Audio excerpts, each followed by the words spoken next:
My lovely student people out there, welcome to just पढ़ ले। और आज ये है हमारा दूसरा लेक्चर, मतलब वैसे तो डाल चुका हूं बट ये है हमारा इस सेशन का दूसरा लेक्चर, क्योंकि आज हम देखने वाले हैं मैटर इनर सराउंडिंग्स। केमिस्ट्री का चैप्टर है, पहला चैप्टर है, बहुत ही स्वीट और सिंपल चैप्टर, कुछ है नहीं इसमें। मैक्सिमम इस चैप्टर की 70-80% चीजें तुम बचपन से पढ़ते आ रहे हो, वही melting, boiling, solid, liquid, gas, इसके अलावा और कुछ नहीं है। तो जहां ज्यादा दिमाग नहीं लगाना है वहां पे मैं ऐसे नॉर्मल टीचर से ज्यादा दिमाग नहीं लगाऊंगा कि बेटा ये पढ़ो, पूरा रीड करो। अरे हाँ, क्या सुंदर शक्ल है। खैर एनीवे, ठीक है, तो मैं वो चीज नहीं करूंगा। जो चीजें हमारे काम की है इस साल, जो हमें नई चीजें देखनी है, वो कंसेप्ट में तुम्हें पढ़ाने वाला हूं। पूरा चैप्टर वैसे हम कवर कर लेंगे, तो इस लेक्चर को शुरू से लेके एंड तक देखना। और इसके बाद में तुम्हें क्या चीजें करनी है वो हर लेक्चर की तरह मैं तुम्हें वीडियो के एंड में बताऊंगा।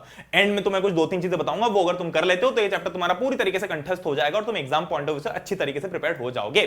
ठीक है, लेक्चर स्टार्ट करने से पहले अगर तुम लोगों ने तक पढ़ ले की ऐप डाउनलोड नहीं की तो मेक श्योर कि पढ़ ले की ऐप डाउनलोड कर लो। मस्त सी ऐप है, ठीक है। और ये जो लेक्चर है ये भी तुम्हें वहां देखने को मिल जाएगा। वहां के कुछ एडवांटेजेस यहां पर लिखे हुए हैं, वही मतलब मुझे ऐसे स्लाइड्स वगैरह में बताना पसंद नहीं है, ठीक है। पर यही ऑफलाइन कर सकते हो, एड फ्री होगा, ठीक है। जो भी नोट्स वगैरह तुम्हें यहां पर मिल जाएंगे, ऑल द वेबसाइट पे भी अवेलेबल है। ऐसा नहीं कि सिर्फ ऐप डाउनलोड करो तो ही मिलेगा, पर क्या है कि ऐप पे तुम्हें एक जगह पे सब कुछ मिल जाएगा। वेबसाइट पे तुम्हें पहले वेबसाइट पे नोट्स देखो, इधर ये देखो, उधर वो करो, तो यहाँ पर सारी चीजें मिल जाएगी। नोटिफिकेशंस वगैरह मिल जाएंगे यहाँ पर, कभी यूट्यूब के नोटिफिकेशन नहीं आते हैं तो ये बढ़िया सी ऐप दिखेगी तुम्हें। यहाँ पर माय कोर्सेज के सेक्शन के अंदर जाओगे तो वहां पर तुम्हें 9th क्लास का कोर्स मिल जाएगा, 9th जो हमारा इसके लिए है, ठीक है। चलो भैया स्टार्ट करते हैं चैप्टर व्हाट इज मैटर। अरे देखो मेरी बात सुनो, इधर आओ, इधर आओ। भाई मैटर जो है वो कुछ भी नहीं है, हर चीज मैटर है। मैं मैटर, तुम matter, camera matter, bottle matter, मेरा फोन मैटर, इस ये रिमोट मैटर, सब कुछ, हर एक चीज इस संसार के अंदर मैटर है। तो मैटर क्या है भाई? मैटर की जो डेफिनेशन है बहुत ही फुद्दू सी है कि anything that has mass and occupies space. मतलब हर वो चीज जिसका इसमें कुछ ना कुछ मास है और वो थोड़ी सी भी जगह घेर रही है तो वो मैटर है। एक छोटू सा एटम भी मैटर है। अब तुम बोलोगे भैया तो बहुत छोटा है, पर भैया छोटा भले ही हो या बड़ा भले ही हो, मास है, हाँ है, स्पेस ले रहा है कुछ ना कुछ, हाँ ले रहा है, तो वो मैटर है। मतलब दुनिया के अंदर हर एक चीज मैटर होगी इस हिसाब से, ठीक है, क्योंकि हर ही चीज के पास में मास है और हर ही चीज स्पेस ऑक्यूपाई कर रही है, ठीक है। जैसे बॉल है तो बॉल भी एक मैटर है। तो मैटर बेसिकली हर वो चीज जो हमें देखने को मिलती है आस पड़ोस में। अब एक और चीज बता दूं, केमिस्ट्री का चूंकि हम पहला लेक्चर स्टार्ट कर रहे हैं तो केमिस्ट्री के अंदर कुछ चीजें ऐसी होती है जो तुम्हें याद करने वाली ही होती है, ज्यादा लॉजिक वाली होती नहीं है। बट फिर भी मैं कोशिश करता हूं कि हर चीज को जितना हो सके उतनी तरीके से तुम्हें रियल लाइफ एग्जांपल से जोड़ के बताऊं। और वैसे मैं 1.5x और 2x में बोल रहा था तो मैं वीडियो की स्पीड ज्यादा करने की जरूरत है नहीं, ठीक है। चलो एक चीज बता देता हूं कि एक जो मुझे बहुत ही खराब चीज लगती है वो ये है कि तुम्हारे जो केमिस्ट्री में 1 2 3 4 चैप्टर्स हैं, अगर ये उल्टे ऑर्डर में पढ़ा जाता है कि पहले फोर्थ पढ़ाओ, फिर थर्ड पढ़ाओ, फिर सेकंड पढ़ाओ, फिर फर्स्ट पढ़ाओ, तो तुम्हारा जीवन बहुत आसान होता। मतलब तुम्हारे लिए हर चीज समझना बहुत इजी होता। पर सैडली ऐसा है नहीं, तो कोई बात नहीं, हम जैसा दे रखा है वैसा ही करते हैं, ठीक है। तो भाई मैटर क्या है? Matter is made up of small particles. तो कोई भी मैटर जो है वो स्मॉल पार्टिकल से बनता है। अब ये चीज हमको पता है कि भाई दुनिया के अंदर हर एक चीज एटम से बनी हुई है। Atoms are the building blocks of all elements, ठीक है। एटम्स जो है वो सबसे स्मॉलेस्ट एंटिटी होती है। मेरी भी जो स्मॉलेस्ट एंटिटी है वो एक एटम ही है ना भाई। इस बॉटल के अंदर भी जो मैं तोड़ तोड़ के इसको काटते जाऊं और एक पॉइंट तो ऐसा आएगा कि एक बहुत ही छोटी सी चीज मिलेगी जिसको मैं फर्दर काट नहीं सकता। वो जो फर्दर सबसे छोटी चीज है इस दुनिया के अंदर, उसको हम बोलते हैं एटम, है ना। जैसे कॉपर का एटम अलग होता है, गोल्ड का एटम अलग होता है। तो ये सब क्या है? एटम से जुड़ के एक मैटर बनाता है। जैसे मैं भी कहीं ना कहीं, मेरे अंदर भी बहुत सारी सेल्स हैं, है ना, छोटी छोटी सेल्स है मेरी बॉडी के अंदर। उन सेल्स से जुड़ के मेरे ऑर्गन्स बने हैं, उन ऑर्गन से जुड़ के मेरी बॉडी बनी है, ठीक है। तो ये तो बायोलॉजी में हमने देखा ही है ना।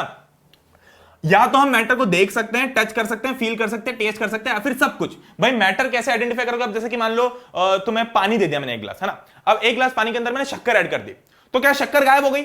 अब तुम तो बोलोगे कि भैया शक्कर तो है नहीं, तो शक्कर मैटर है कि नहीं है? पर क्योंकि हम शक्कर को तो देख नहीं सकते, अब तो क्या भैया वो मैटर नहीं रहा? अरे मेरी जान, हम उसको भले ही देख नहीं सकते पर उसको टेस्ट तो कर सकते हैं, फील तो कर सकते हैं, क्या भाई शक्कर है। तो सिंपल पानी और मीठे पानी में हमको फर्क समझ में आता है, तो हम समझ जाते हैं कि मीठे पानी के अंदर शक्कर भी है, मतलब उसमें और मैटर है। सिंपल सी बात है, ज्यादा दिमाग नहीं लगाना इसमें। जहां ज्यादा दिमाग नहीं लगाना वहां ज्यादा बातें कर करके दिमाग लगवा के मैं तुम्हारा वो नहीं करूंगा, मतलब क्या, तो कंफ्यूज नहीं करूंगा, ठीक है।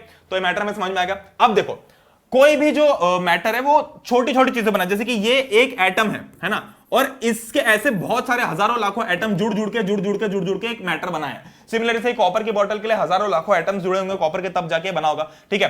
कोई भी चीज, जैसे कि अभी लेदर की बॉल भी होगी, अब इसको भी जब मैं जूम करके देखता हूं तो तुम ध्यान से देखोगे तो ये छोटे पार्टिकल से बना हुआ है। तो दुनिया की हर एक चीज बहुत छोटे पार्टिकल से बनी हुई है, जिनको हम एटम्स बोलते हैं, ठीक है। चलो जैसे कि पानी है, तो पानी भी, अब पानी को भी अगर तुम देखोगे बहुत जूम करके तो ये छोटे पार्टिकल्स तुम्हें इसमें देखने को मिलेंगे, ठीक है। तो all the matter is made up of very small and tiny particles. बहुत छोटे पार्टिकल्स मिलकर मैटर बनाते हैं। भैया बहुत बढ़िया, चलो आगे आ जाओ। देखो, अच्छा एक थ्योरी है ना, ये हालांकि हमारे काम की नहीं इतनी ज्यादा, पर फिर भी एक आर्ग्यूमेंट चलता था पहले लोगों के बीच में। क्या आर्ग्यूमेंट था?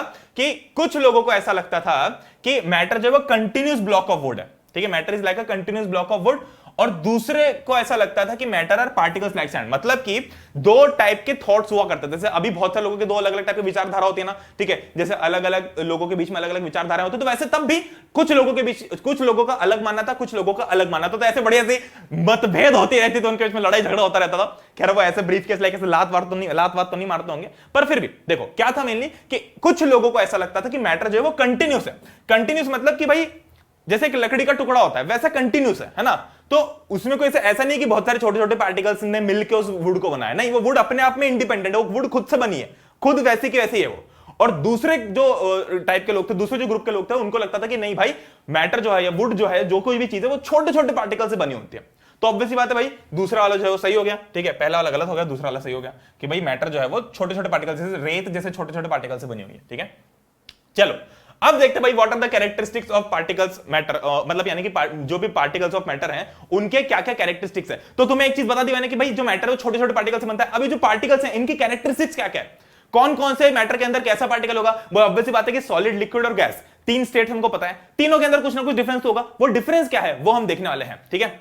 सबसे पहला जो कैरेक्टरिस्टिक है वो है कि particles of matter have spaces between them, मतलब कि बिल्कुल चिपके हुए हैं ऐसा नहीं होता है, थोड़ी सी स्पेस जरूर होती है। अब तुम बोलोगे कि भैया अब ये बॉटल है, अब इसके अगर मैं चलो ठीक है, अब तुम बोलोगे कि भैया लिक्विड में तो समझ में आता है कि पानी के अंदर हम हाथ भी डाल सकते हैं, तो मतलब जैसे कि अगर कुछ गैप होती भी है, जैसे बहुत सारे पार्टिकल्स ऐसे अरेंज्ड है ना, ये सब पानी है, मान लो ये पानी के पार्टिकल्स हैं, तो मैं हाथ डालता हूं तो भाई हाथ डल भी जाता है मेरा। सिमिलरली अब जैसे मैं हवा में भी हाथ हिला पा रहा हूं, तो हवा में भी कॉन्स्टेंटली गैस है ना, हवा, ये जो हवा यहां पर भी ऑक्सीजन है, कार्बन डाइऑक्साइड है, नाइट्रोजन है, सारी चीजें घूम रही है मेरे आसपास, पर फिर भी मैं हाथ क्यों हिला पा रहा हूं, क्योंकि कुछ ना कुछ जगह होगी। समझ में आता है भैया? हाँ, तो हमने समझ लिया कि भाई लिक्विड के पार्टिकल्स में कुछ जगह होती है, गैस के पार्टिकल्स में कुछ जगह होती है, पर सॉलिड में भी क्या जगह होती है? क्या सॉलिड में भी जगह होती है? सॉलिड में तो अंदर हाथ नहीं डाल पा रहा हूं, फिर भी गैस में जगह होती है। तो हाँ भाई, सॉलिड के पार्टिकल्स में भी जगह होती है।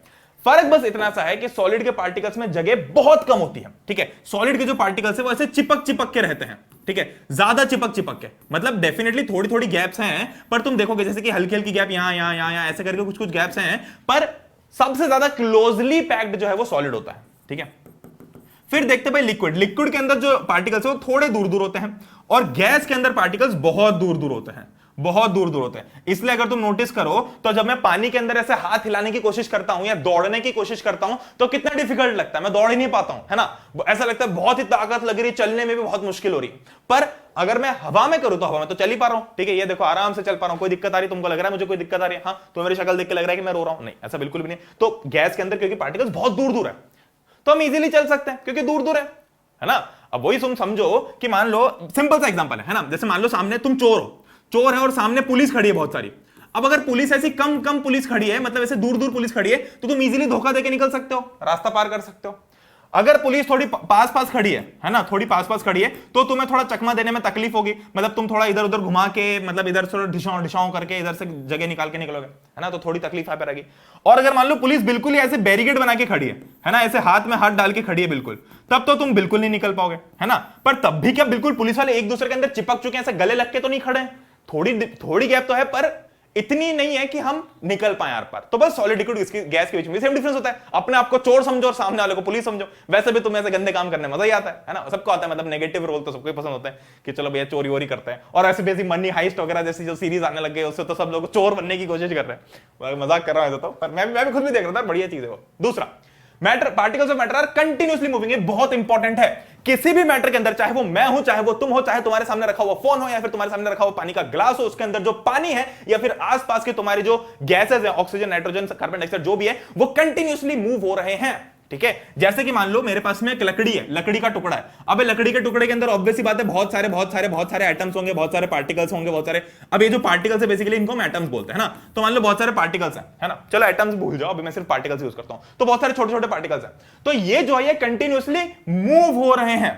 तुम बोलोगे कि भैया ये तो मुझे मूव होते हुए दिख ही नहीं रहे, ये तो ऐसे कैसे ही है, पर तुम्हें भले ही नहीं दिखे मेरी जान पर ये मूव तो हो रहे हैं, जरूर थोड़ी कि तुम्हें जो दिख रहा है वही सच है, ठीक है। केमिस्ट्री की यही बात है कि इसमें बहुत सारी चीजें तुम्हें वो भी माननी पड़ती है जो तुम्हें दिखती नहीं है, पर इस कॉपर के अंदर के जो पार्टिकल्स है ये भी कंटिन्यूअसली मूव हो रहे हैं। अब चूंकि जगह बहुत कम है मूव होने के लिए, तो ये हल्के हल्के मूव, मतलब ये ऐसे मूव हो पाते, ज्यादा मूव नहीं हो पाते, ठीक है। अब देखो लिक्विड की बात करें तो लिक्विड के अंदर तो भाई लिक्विड के अंदर जो पार्टिकल्स हैं वो थोड़े दूर दूर होते हैं, है ना, वो थोड़े दूर दूर होते हैं, तो वो थोड़े ज्यादा मूव कर पाते हैं ऐसे ऐसे करके। और गैस की अगर मैं बात करूं तो गैस तो तुम देख ही रहे हो आसपास, गैस के पार्टिकल्स बहुत दूर दूर होते हैं, ठीक है, बहुत ही दूर दूर होते हैं, तो ये आराम से ऐसे मूव कर पाते हैं। तो सॉलिड कैसे मूव करेगा? ऐसे ऐसे ऐसे। लिक्विड थोड़ा सा ऐसे हल्का हल्का मूव कर पाएगा, और गैस जो है बिल्कुल वो तो फैल जाएगा, ठीक है। तो ये चीज है। तो चलो ये रीड कर लेते हैं अब हम थोड़ा सा, मतलब थोड़ी काम की चीजें लिखी हैं यहां पर मैंने, वो चीजें भी इंपॉर्टेंट है लाइफ में, ठीक है। चलो क्या कहना चाह रहा हूं मैं, particles of matter condition moving that is they possess what we call the kinetic। अरे भैया ये क्या है, काइनेटिक एनर्जी क्या बोल दिया? तो भाई काइनेटिक एनर्जी नाम का जो कंसेप्ट है ये तुम पढ़ोगे वर्क एनर्जी पावर चैप्टर के अंदर, ठीक है, work energy, work power energy के अंदर, फिजिक्स का जो तुम्हारा चौथा चैप्टर है। पर मैं तुमको अभी बता देता हूं कि काइनेटिक एनर्जी होती क्या है। देखो कुछ नहीं है, काइनेटिक एनर्जी हर वो चीज जो कि मूव हो रही है, मतलब जो रेस्ट पे नहीं है। अरे रेस्ट और मोशन तो पता है ना, लास्ट लेक्चर के अंदर देखा था, वो तो पता होगा। तो जो चीज, हर वो चीज जो मोशन में है उसके पास में कुछ ना कुछ काइनेटिक एनर्जी होती है। क्यों होती है? क्योंकि उसके पास में कुछ ना कुछ वेलोसिटी है। भले अब मैं देखो मैं चल रहा हूं तो मेरे पास में कुछ ना कुछ स्पीड, कुछ ना कुछ वेलोसिटी जरूर है ना। तो इसी वेलोसिटी के कारण या इसी मूवमेंट के कारण मेरे अंदर एक टाइप की एनर्जी होती है जिसको मैं काइनेटिक एनर्जी बोलता हूं। तो जब भी तुम काइनेटिक एनर्जी शब्द सुनो तब तुम्हें समझ जाओ कि यहां पर हम किसी भी ऐसे ऑब्जेक्ट के बारे में बात करें जो कि मोशन में। अब चूंकि भाई पार्टिकल्स मूव हो रहे हैं ऐसे ऐसे ऐसे ऐसे, तो पार्टिकल्स रेस्ट पे है कि मोशन पे? जल्दी बताओ, पार्टिकल्स रेस्ट पे है कि मोशन पे? मोशन में, ऑब्वियस बात है। और अगर पार्टिकल्स मोशन में हैं तो हर वो चीज जो मोशन में होती है उसके पास में एक चीज होती है, क्या होती है? काइनेटिक एनर्जी भी पता है, ठीक है। तो इसलिए उन पार्टिकल्स के पास में भी काइनेटिक एनर्जी होती है। अब काइनेटिक एनर्जी का फॉर्मूला बता देता हूं तुमको, ऐसा तो तुम्हारे काम का नहीं है, पर काइनेटिक एनर्जी का फॉर्मूला होता है half m v square. Half m v square मतलब 1/2 into mass of the object into velocity of the object का स्क्वायर, ठीक है। तो जैसे मान लो कि मेरा मास 5 किलो है, ठीक है, मान लो कि 5 है और मेरी वेलोसिटी लेट से 5 मीटर पर सेकंड है, तो इंटू 5 का स्क्वायर, तो कितना हो जाएगा ये 5 इंटू 25/2, यानी कि 125/2 है ना। और काइनेटिक एनर्जी, एनर्जी की यूनिट हमेशा जूल्स में ले सकता हूं, ठीक है। चलो तो हालांकि ये तुम्हारे काम का नहीं है, पर फिर भी ये समझ जाओ कि भाई चूंकि पार्टिकल्स मूव हो रहे हैं, ये देखो मूविंग है, इसलिए इनके पास में काइनेटिक एनर्जी है। दूसरा, जैसे जैसे टेम्परेचर बढ़ता है, भाई तुम खुद सोचो कि मान लो कि बहुत गर्मी है तो तुम परेशान हो जाते हो ना ऐसे कि बहुत गर्मी है यार क्या करूं। मतलब क्या होता है कि जब भी गर्मी होती है ज्यादा, जब भी टेम्परेचर ज्यादा होता है तब पार्टिकल्स और परेशान होने लग जाते हैं, इसलिए वो और जल्दी जल्दी मूवते और जल्दी जल्दी मूव करते हैं, ठीक है। इतनी बात समझ में आ रही है? तो पार्टिकल्स और जल्दी जल्दी जल्दी मूव करने की कोशिश करते हैं, क्यों? क्योंकि टेम्परेचर बढ़ जाता है। तो जब भी टेम्परेचर बढ़ता है तो पार्टिकल्स का जो मूवमेंट है वो तेज होते जाता है, ठीक है। अब अगर पार्टिकल्स, अब देखो बहुत सिंपल सी चीज है ना। अब देखो पहले पार्टिकल्स ऐसे ऐसे मूव हो रहे थे तो उनके इसमें कुछ ना कुछ काइनेटिक एनर्जी थी। अब मैंने तुमको क्या बताया कि काइनेटिक एनर्जी मूवमेंट के कारण होती है, यानी कि वेलोसिटी के कारण होती है। तो अगर मैं वेलोसिटी बढ़ा दूंगा किसी भी चीज की, मान लो पहले मैं धीरे धीरे चल रहा था, अब मैं तेज चल रहा हूं, तो अगर मेरी वेलोसिटी बढ़ी तो मेरी काइनेटिक एनर्जी बढ़ जाएगी कि कम हो जाएगी? ऑब्वियसली बात है बढ़ जाएगी, है ना। मेरी काइनेटिक एनर्जी क्या होती है? मेरी काइनेटिक एनर्जी वही होती है मेरे मोशन के कारण होती है। अगर मेरा मोशन बढ़ रहा है, यानी कि अगर मेरी वेलोसिटी स्पीड बढ़ रही है तो काइनेटिक एनर्जी बढ़ जाएगी। तो अगर मैं टेम्परेचर बढ़ा दूंगा तो पार्टिकल्स, अभी हमने क्या देखा था कि टेम्परेचर बढ़ाने पे पार्टिकल्स जो जल्दी जल्दी मूव होते हैं, तो पार्टिकल्स अगर जल्दी जल्दी मूव हो रहे हैं तो उनकी काइनेटिक एनर्जी भी बढ़ जाएगी, ठीक है। तो ये चीज देखो, so we can say that with increase in temperature kinetic energy of particle also increases. तो जो दूसरा कैरेक्टरिस्टिक ऑफ मैटर था, इसके अंदर 3 इंपॉर्टेंट पॉइंट्स थे, तीनों हमने कवर कर लिए, ठीक है। तो particles of matter are continuously moving, तो कब कैसे मूव होंगे, क्या काइनेटिक एनर्जी होगी, वो हमने यहां पर बहुत आसानी से देख लिया। अब एक और कंसेप्ट है कि पार्टिकल, देखो कई बार ना जो पार्टिकल्स है वो इंटरमिक्स हो जाते हैं आसपास जो जगह होती है उनके साथ में, जैसे कि particles of matter intermix on their own with each other, ठीक है। They do so by getting into the spaces between the particles. मतलब जैसे कि ये डिफ्यूजर है, डिफ्यूजर होता है ना घर में जिसमें खुशबू मारने वाले होते हैं, तो खुशबू मारने वाले डिफ्यूजर, या फिर लेट से मैं अगर डिओड्रेंट की बात करूं, देखो ये पार्ट बिल्कुल मैं कट नहीं करूंगा ताकि तुम्हें पता चले कि मैं अपने रूम के अंदर भी डिओड्रेंट्स वगैरह रख लेता हूं, ठीक है। तो जैसे मैं इस डिओड्रेंट की बात करूं, है ना, अब जैसे डिओड्रेंट है बढ़िया सा सुंदर सा, कौन सी कंपनी थी यार, यूएस पोलो थी शायद, हाँ लगाया नहीं मैंने इसको कब से। तो अगर मैं इसको ऐसे स्प्रे करूं, तुम्हें दिख रहा है, ठीक है। तो बेसिकली क्या हो रहा है कि इसके जो पार्टिकल्स हैं ये गायब तो नहीं हो रहे हैं, पर ये कहां जा रहे हैं, ये एयर के जो मॉलिक्यूल, एयर के जो पार्टिकल्स है जिनके इसमें जगह थी, उन जगह के बीच में बैठ जाते हैं, तभी हमें खुशबू आती है ना भाई। अदरवाइज ये पार्टिकल्स तो ऐसे कैसे दिख रहे होते हैं, पर ये खुशबू फैलती कैसे है? क्योंकि ये क्या करते हैं, ये हवा के अंदर जो पार्टिकल्स होते हैं उनके बीच में जो जगह होती है वहां जाके बैठ जाते हैं, वहां पे जाके डिफ्यूज हो जाते हैं, मिक्स हो जाते हैं, इंटरमिक्स हो जाते हैं। इसलिए जैसे जैसे हवा साथ साथ चलती है, हवा इसकी खुशबू को भी अपने साथ साथ लेके जाती है। ज्यादा लगा लिया ठीक है। चलो ये चीज आगे समझ में बहुत बड़ा। तो this intermixing of particles of 2 different types of matter on their own, क्या मैंने इसमें कुछ करतूत की, क्या मैंने बैठ के इन दोनों को ऐसे घोल मेल किया इनके बीच में? नहीं किया।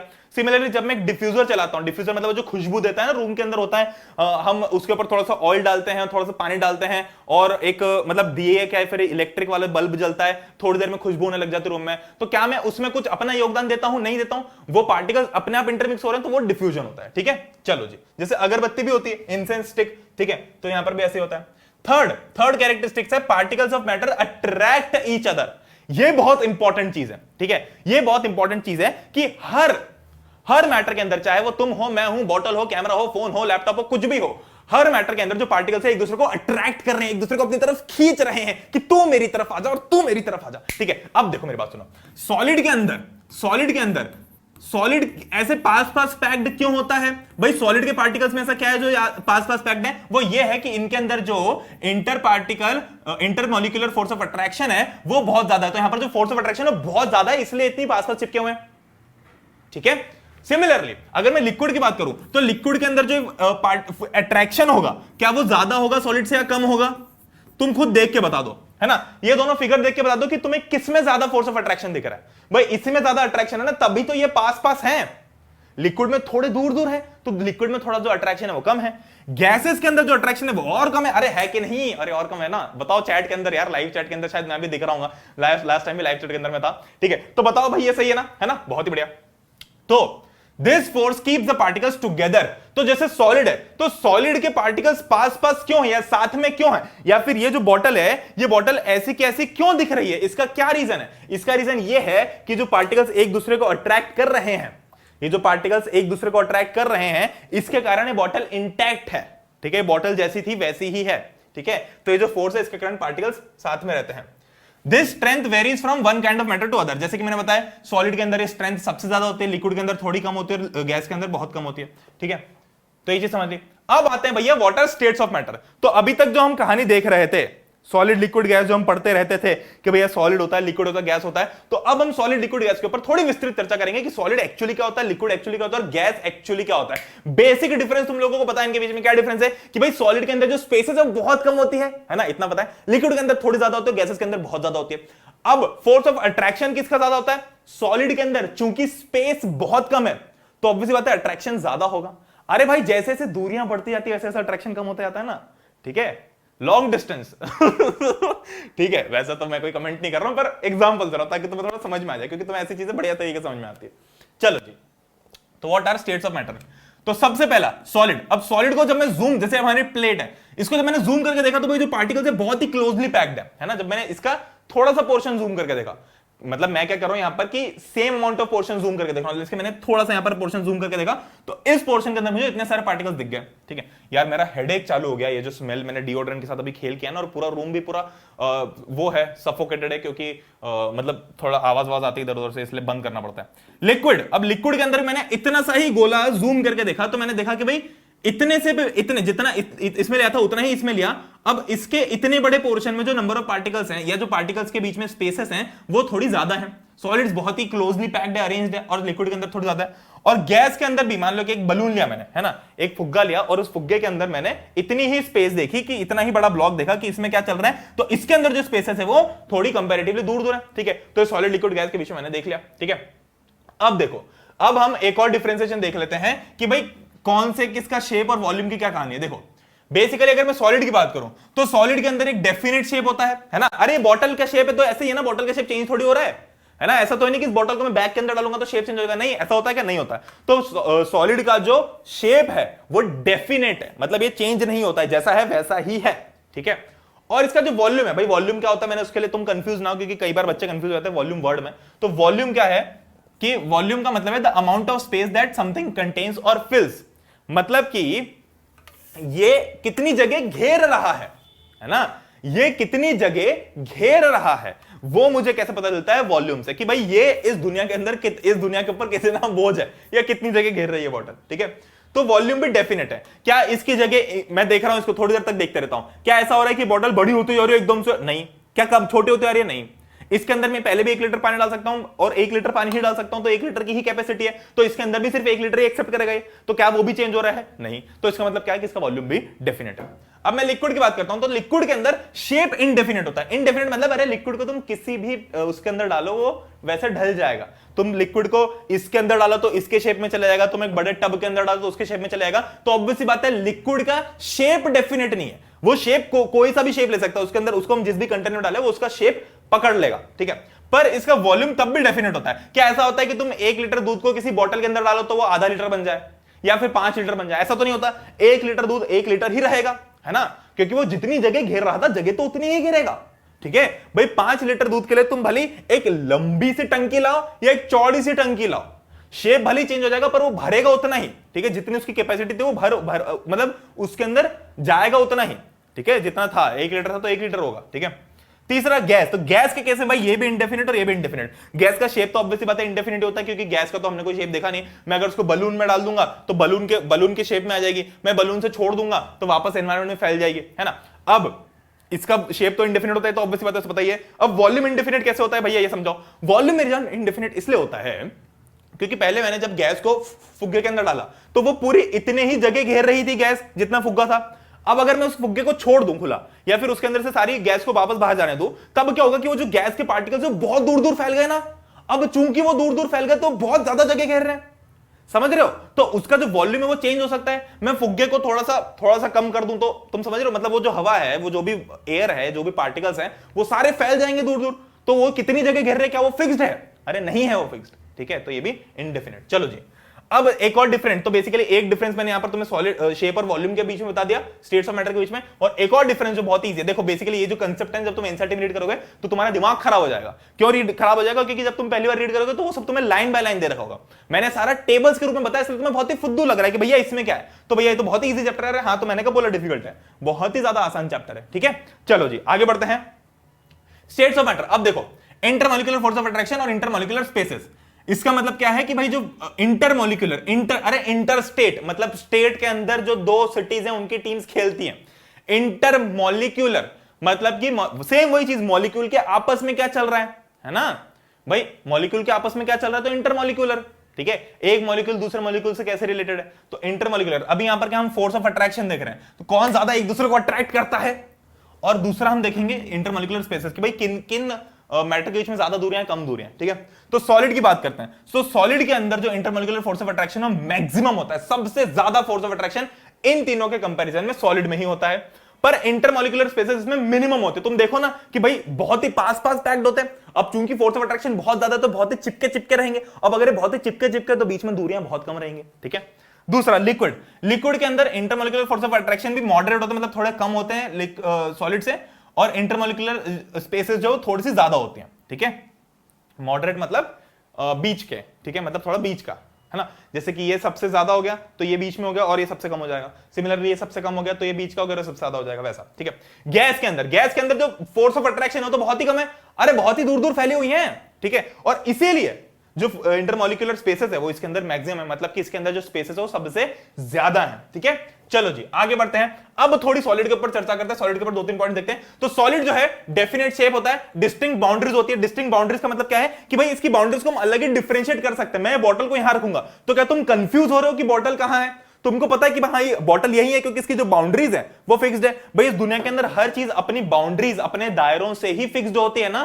मैं भी अगर प्रणय हूं तो मेरे जो दायरे हैं वो फिक्स्ड हैं कि ये इस दायरे में जो व्यक्ति है वो प्रणय है, या इस दायरे का जो जिसने भी वो घेर रखी है जगह वो प्रणय। तो मेरा जो शेप है वो डेफिनेट है, ठीक है। चलो डिस्टिंक्ट बाउंड्रीज है and fixed volume that is they have negligible compressibility. Compressibility मतलब कंप्रेस करना। अरे तुम्हें एक चीज पता होगा ना, जब भी तुम पीडीएफ अपलोड करते हो तो कई बार वो पीडीएफ का साइज बड़ा होता है, या पीएनजी या जेपीजी फोटो अपलोड करते हो उसका साइज बड़ा होता है। तो हम क्या करते हैं उसको कंप्रेस करते हैं, पर एक टाइम के बाद में ऐसा होता है कि हम उसको फर्दर कंप्रेस नहीं कर पा रहे। तो बेसिकली कंप्रेस मतलब क्या? छोटा करना। तो क्या मैं इस बॉटल को इजीली छोटा कर सकता हूं दबा के? नहीं हो रही ना। तो इसकी जो कंप्रेसिबिलिटी वो नेग्लिजिबल है, काफी कम है, ठीक है। चलो तो नेग्लिजिबल मतलब कि जीरो नहीं है पर बहुत ही कम है, ना के बराबर। दूसरा solid is tendency to maintain their shape even when subjected to outside force. तो ये चीज हमने देख ली भाई, इस बॉटल को मैं ऐसे धक्का दे रहा हूं तो क्या ये चपटी हो रही है? नहीं हो रही है, ठीक है, नहीं हो रही है, ठीक है। पर एक पॉइंट के बाद में डेफिनेटली हो सकती है, पर वो ब्रेकिंग पॉइंट आ जाता है, पर तब भी वो सॉलिड ही रहेगा, ठीक है। चलो सॉलिड्स में break under force but it is difficult to change their shape, ठीक है। जैसे मैं जैसे फोन है, अब फोन को अगर मैं ऐसे बेंड करूं तो ये टूट सकता है, एक टाइम के बाद में टूट जाएगा, पर ये बहुत डिफिकल्ट है कि मैं इस रेक्टेंगुलर शेप के फोन को गोल बना दूं। क्या मैं इसको गोल बना सकता हूं? नहीं बना सकता हूं, ठीक है, पर टूट जरूर जाएगा, तो डांट जरूर पड़ जाएगी, और डांट पड़ जाएगी तो चांटे भी पड़ जाएंगे, चांटे पड़ जाएगा तो बुरा भी लग जाएगा, फिर तुम रोने भी लग जाओगे, ठीक है।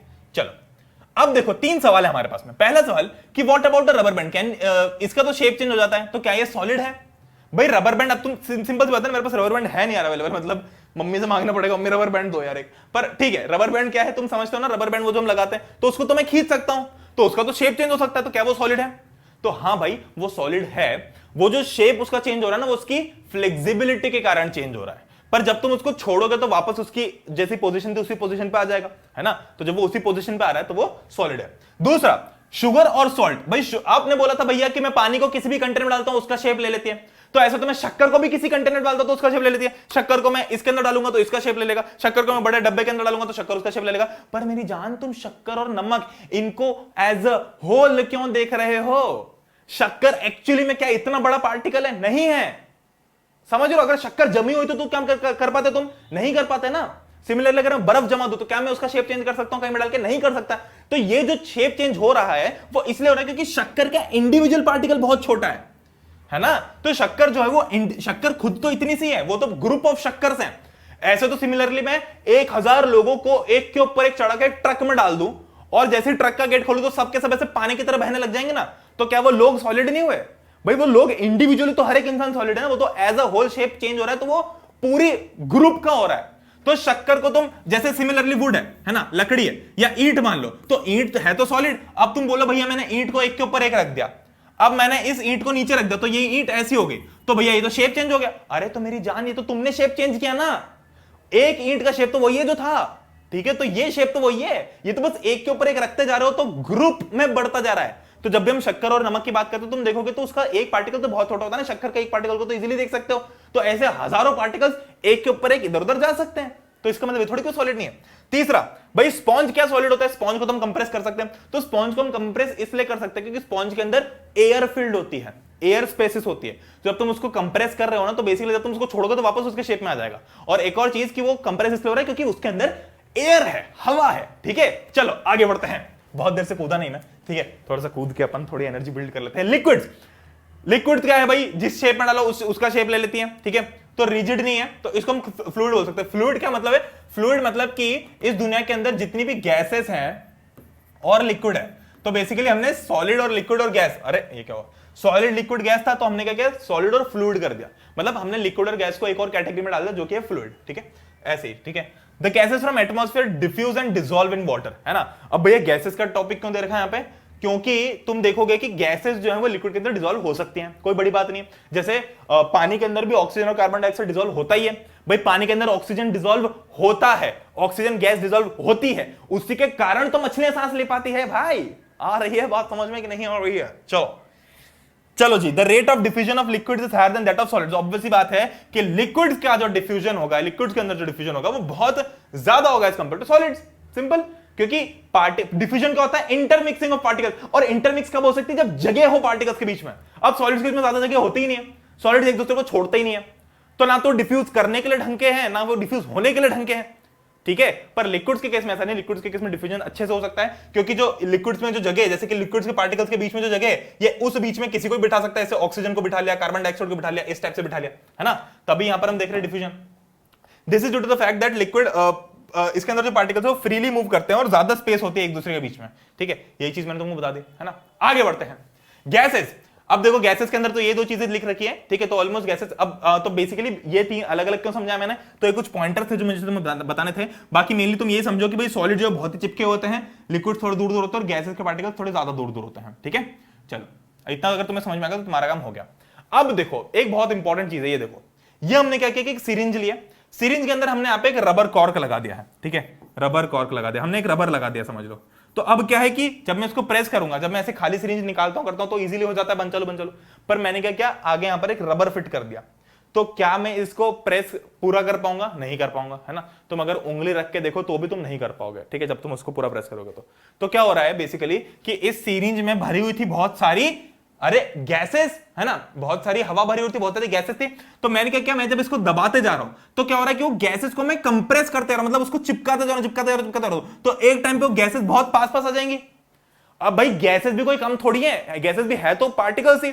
गैसेस क्या है, गैसेस भी पार्टिकल्स है, सॉलिड पार्टिकल्स है, लिक्विड पार्टिकल्स, बस डिफरेंस है कि गैसेस में दूर दूर होते हैं। अब तुमने अगर जबरदस्ती इनको पास पास कर दिया तब तुम सिरिंज को भी नहीं मूव कर पाओगे। क्यों? क्योंकि भाई यहां तो पूरी जगह भरी गई ना गैसेस से, थोड़ी सी भी खाली जगह नहीं बची।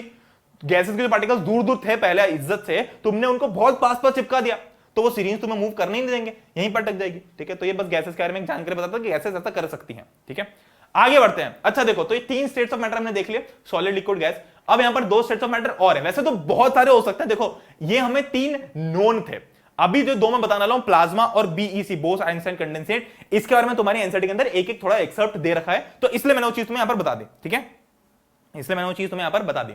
चलो, तो प्लाज्मा क्या होता है? Plasma is super heated matter, बहुत गर्म होता है, जैसे सूरज के ऊपर जो होता है ना मैटर, वो प्लाज्मा होता है जनरली। ठीक है, इतना ज्यादा कि इसके जो इलेक्ट्रॉन्स हैं वो अलग ही एक आयनाइज गैस बना लेते हैं। अब ये आयनाइज गैस क्या होता है, देखो देखो ये एक अलग ही कहानी है, ये तुम स्ट्रक्चर ऑफ एटम के अंदर ज्यादा अच्छे समझोगे कि आयंस वगैरह क्या होते हैं, पर अभी के लिए तुम ये चीज समझ लो कि भाई ये सुपर हीटेड मैटर होता है। ठीक है, it comprise over 99% of visible universe, तो 99% ऑफ विजिबल यूनिवर्स जो है वो प्लाज्मा के अंदर अंतर्गत आता है। ठीक है, प्लाज्मा को हम क्या बोलते हैं? The 4th state of matter. तो सॉलिड, लिक्विड और गैस के साथ में हम प्लाज्मा को जनरली ऐसा बोलते हैं कि 4th स्टेट ऑफ मैटर है, क्योंकि सॉलिड, लिक्विड, गैस है, तीनों से इसकी अलग प्रॉपर्टीज होती हैं। ठीक है, चलो अब बीईसी यानी कि बोस आइंस्टाइन कंडेंसेट, तो ये थोड़ा सा अलग है प्लाज्मा से। तुम समझ लो, जैसे प्लाज्मा सुपर हीटेड मैटर होता है ना, वैसे बोस आइंस्टाइन कंडेंसेट जो है तो बहुत ही कूल्ड होता है। बहुत ही कूल्ड मतलब कि in condense matter physics Bose and it is considered to be state of matter which is typically formed when a gas bosons at low densities is cooled to temperature. अच्छा, मतलब कि हमने क्या किया, गैस को एब्सोल्यूट जीरो पे। अब भाई तुम क्या बोलोगे कि कोई रूम ठंडा है तो उसके अंदर जो गैसेस उनका टेम्परेचर कम है ना, मैंने क्या किया, मैंने उस गैसेस को फ्रिज के अंदर रख दिया, तो फ्रिज के अंदर और ठंडा हो गया। पर यहां जो मैं बात कर रहा हूं ना, इसके अंदर जो गैसेस हैं उनका टेम्परेचर में बहुत कम कर देता हूं, यानी कि एब्सोल्यूट जीरो। एब्सोल्यूट जीरो का मतलब 0 डिग्री सेल्सियस नहीं होता जो हमारे फ्रिज के अंदर होता है। एब्सोल्यूट जीरो का मतलब ये होता है कि इस दुनिया में जो सबसे पॉसिबल कम टेम्परेचर हो सकता है वो, उसको मैं एब्सोल्यूट जीरो बोलता हूं, और अप्रोक्सीमेटली 0 केल्विन के बराबर होता है। 0 केल्विन मतलब समझ रहे हो तुम? 0 केल्विन मतलब कितना हो गया ये? -273 डिग्री सेल्सियस के आसपास। ठीक है, मतलब 250 273 उसकी एक रेंज है, मतलब यहां से लेकर कुछ -400 तक की। पर तुमको मोटा मोटा ये बता रहा हूं मैं कि एब्सोल्यूट जीरो का मतलब ये होता है the least known possible temperature on earth. ठीक है, तो ये एब्सोल्यूट जीरो होता है। तो जैसे प्लाज्मा जो सुपर हीटेड मैटर होता है, वैसे ये सुपर कूल्ड होता है। चलो जी, अब आते हैं नेक्स्ट टॉपिक के ऊपर, जो कि है फेज ट्रांसफॉर्मेशन। फेज ट्रांसफॉर्मेशन क्या होता है? अरे भैया ये चीज तुमको पता है कि सॉलिड को थोड़ी देर बाहर रख दूंगा तो मैं, जैसे मान लो बर्फ है, तो मैं पानी को अंदर फ्रीजर में रख दूंगा तो बर्फ बन जाएगी, यानी कि सॉलिड बन जाएगी। सॉलिड को मैंने थोड़ी देर बाहर रखा तो लिक्विड बन जाएगी। लिक्विड को थोड़ी देर मैंने बॉयल किया तो वो गैस बन जाएगी। ये चीज तो सबको पता है, ये तो बहुत बेसिक है ना भाई। मैं पानी को जमा सकता हूं, है ना, जब मैं बर्फ बनाता हूं तो वो भी वो पानी ही है। जब मैं बर्फ को पिघालता हूं तो जो पानी बनता है वो भी पानी ही है, वो भी वाटर ही है। और जब मैं उस वाटर को गैसियस फॉर्म में भेजता हूं, यानी कि उसका फेज ट्रांसफॉर्म करके गैस बनाता हूं बॉयल कर करके, तब भी वो सेम चीज है। तो चीज तो सेम है, क्या चीज अलग है? नहीं, चीज एग्जैक्टली वही है जो थी। मैंने क्या किया, बस इसका फेज ट्रांसफॉर्म कर दिया, मतलब इसका स्टेट चेंज कर दिया। ठीक है, तो फेज ट्रांसफॉर्मेशन क्या होता है? Conversion of states. तो मैं सॉलिड से लिक्विड कर सकता हूं, लिक्विड से गैस कर सकता हूं। ठीक है, तो सॉलिड से लिक्विड में कैसे कर सकता हूं भाई? हीट करके। हीट मतलब, अरे मैंने सॉलिड, जैसे कि मान लो मैंने चीज लिया, है ना, ये बटर लिया। बटर क्या होता है? बटर जनरली सॉलिड में लेके आता हम दुकान से। अब अगर मुझे उसे उसके ऊपर मान लो लेट से कुछ भी बनाना है, डोसा बनाना है, ऑमलेट बनाना है, कुछ भी बनाना है, ब्रेड बटर बनाना है, तो मैं क्या करता हूं, उसको पैन के ऊपर रखता हूं। पैन मतलब जो भी हमारा तवा होता है उसके ऊपर रखता हूं, उसको गर्म करता हूं। तो क्या होता है, वो सॉलिड से किस में कन्वर्ट होता है? लिक्विड में कन्वर्ट हो जाता है ना। तो सॉलिड से लिक्विड में कब कन्वर्ट होता है? जब मैं हीट देता हूं। लिक्विड से गैस में कब होता है? लिक्विड से गैस में तब होता है जब मैं अगेन और हीट देता हूं। तो मैं अगर बिल्कुल पागल जैसे हीट करता जाऊं तो गैस बन जाएगा। अब उल्टा भी हो सकता है, गैस जब ठंडी होती है तो लिक्विड बन जाती है। जैसे तुम देखोगे कि जब भी हम खाना बनाते हैं गरम गरम, अब खाना बनाने के बाद मम्मी क्या करती है, हम उसको ढांक के रख देती है। अब थोड़ी देर बाद जब तुम देखोगे, जैसे मान लो स्कूल से घर आ रहा हूं, मम्मी ने खाना रखा, तुम जब उसको देखोगे तो तुम देखोगे जो प्लेट जिससे वो ढका हुआ है, उस प्लेट के नीचे बहुत सारे पानी आ गया। तो पानी कहां से आ गया? कोई बरसात थोड़ी ना हो गई। पानी कैसे आया वो? क्योंकि क्या हुआ कि अंदर जो गैसेस थी, जब मम्मी ने उसको ढाका तब अंदर जो गैसेस थी वो गर्म थी। थोड़ी देर बाद क्या हुआ, रूम टेम्परेचर पे वो ठंडी हो गई। तो जब गैसेस ठंडी हुई तो वो लिक्विड बन गई, और लिक्विड बन के वहां चिपक गई पानी पे, मतलब उसके ऊपर थोड़े थोड़े बूंद नीचे भी गिर जाते हैं। और जब मैं लिक्विड को और ज्यादा कूल करूं फॉर एग्जांपल तो बर्फ बन जाती है, ठीक है। तो ये देखो बर्फ और ये बॉइलिंग का है, तो ये तो बहुत बेसिक है, ठीक है। अब इसका थोड़ा एडवांस वर्जन बताता हूं, इसका थोड़ा एडवांस वर्जन है ये, ठीक है।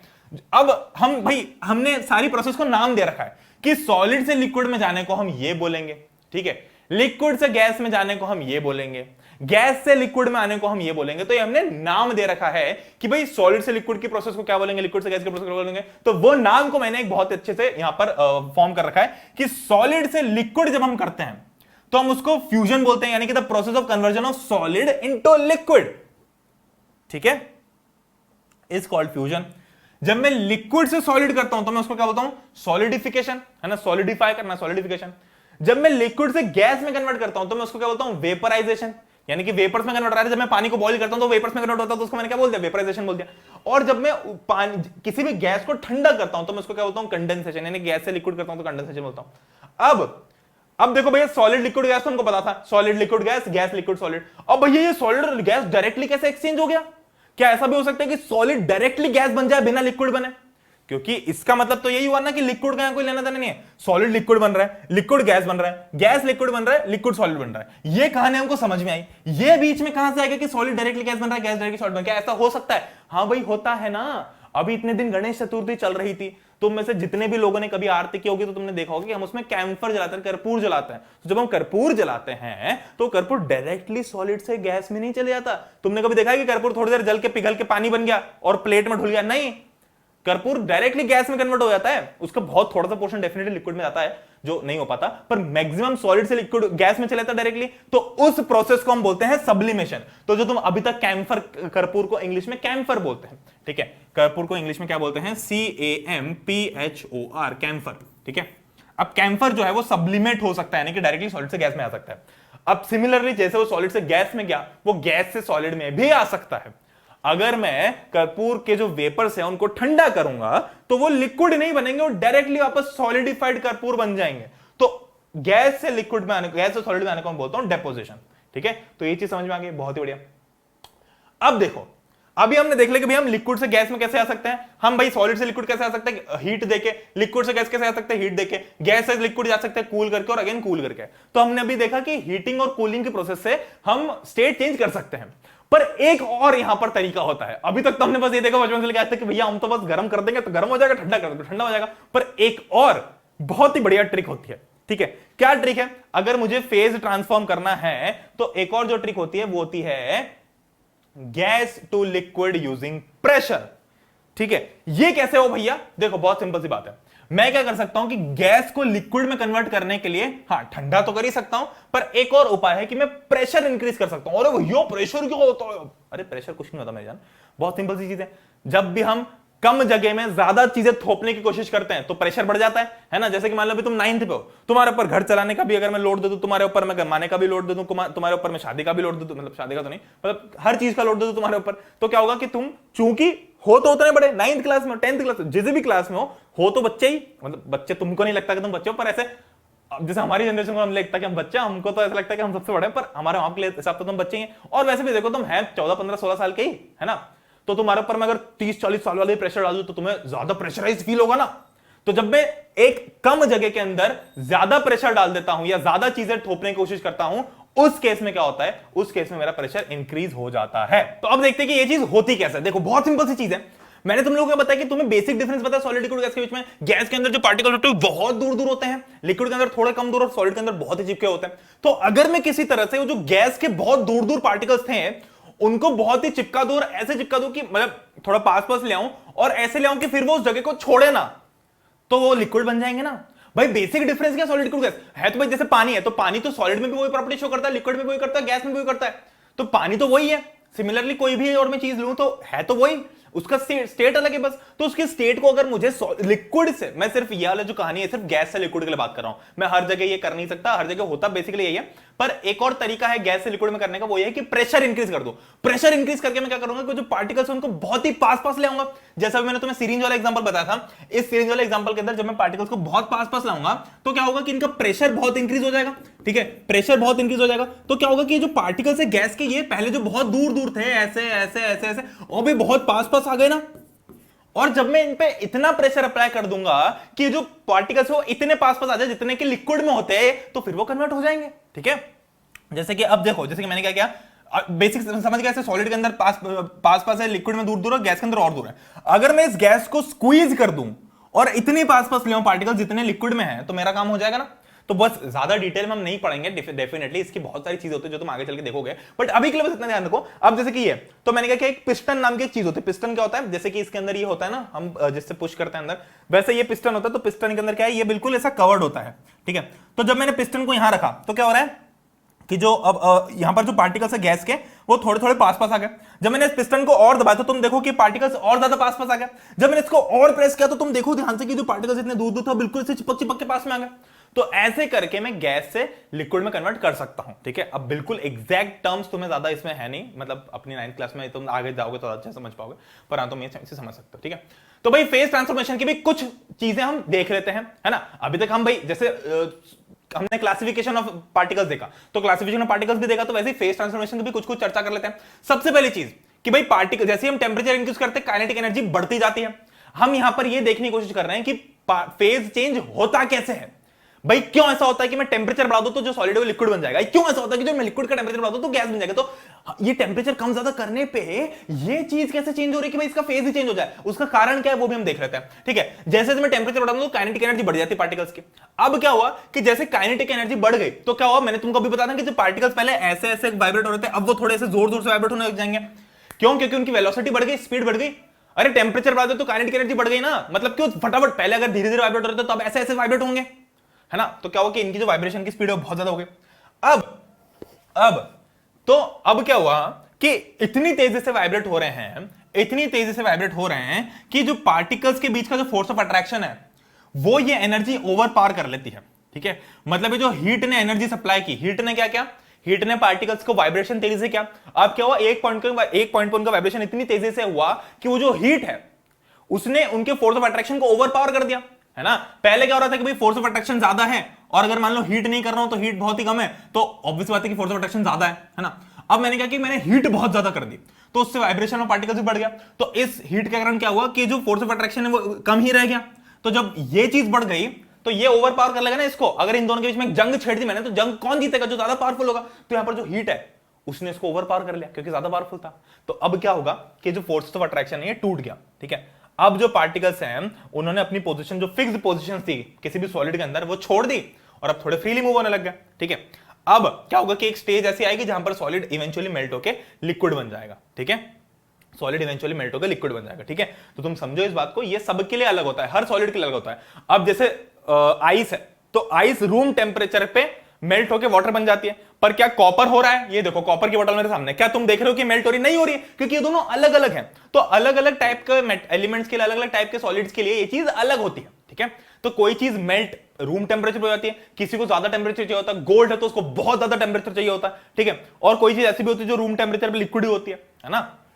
तो ये चीज समझ में आ गई कि भाई जैसे जैसे मैं टेंपरेचर बढ़ाते जाता हूं काइनेटिक एनर्जी बढ़ेगी, काइनेटिक एनर्जी बढ़ेगी तो पार्टिकल्स बहुत तेजी से वाइब्रेट होंगे, और अगर वो बहुत तेजी से वाइब्रेट हो रहे हैं तो एक पॉइंट पे वो अपनी पोजीशन छोड़ देंगे। ठीक है, जो उनकी फिक्स्ड पोजीशन थी वो छोड़ के फ्रीली मूव होने लग जाएंगे। तो इसका मतलब क्या होगा कि जो सॉलिड है वो एक तरीके से लिक्विड में कन्वर्ट हो जाएगा। ठीक है, अब the minimum temperature at which solid melts to become liquid at the atmospheric pressure is called its melting point. Atmospheric pressure का मतलब यह है कि हमने कोई भी एक्सटर्नल प्रेशर नहीं डाला है। जैसे अभी क्या था मैंने, जब वो वाला प्रेशर, मतलब वो सीरिंज वाला एग्जांपल दे रहा था, इंजेक्शन वाला, और वो गैस से लिक्विड करने वाला, तो उसमें मैं आर्टिफिशियली खुद से प्रेशर इंक्रीज कर रहा था। एटमॉस्फेरिक प्रेशर मतलब कि हाँ, जैसे अभी कैसा, अभी मेरे ऊपर कोई भी एक्स्ट्रा प्रेशर नहीं लगा रहा है तो अभी मैं एटमॉस्फेरिक प्रेशर के अंदर हूं। ठीक है, तो एटमॉस्फेरिक प्रेशर के अंदर मतलब हमने कोई भी एक्सटर्नल प्रेशर नहीं लगा, तो प्रेशर वाला जो कंफ्यूजन था वो यहां पर दूर हो गया, है ना। प्रेशर के साथ मैं नहीं खेल रहा हूं, अभी मैं सिर्फ टेंपरेचर के साथ खेल रहा हूं। तो प्रेशर हमने एटमॉस्फेरिक किया, उसमें कोई छेड़खानी नहीं करना है, उसको साइड में पटक दो।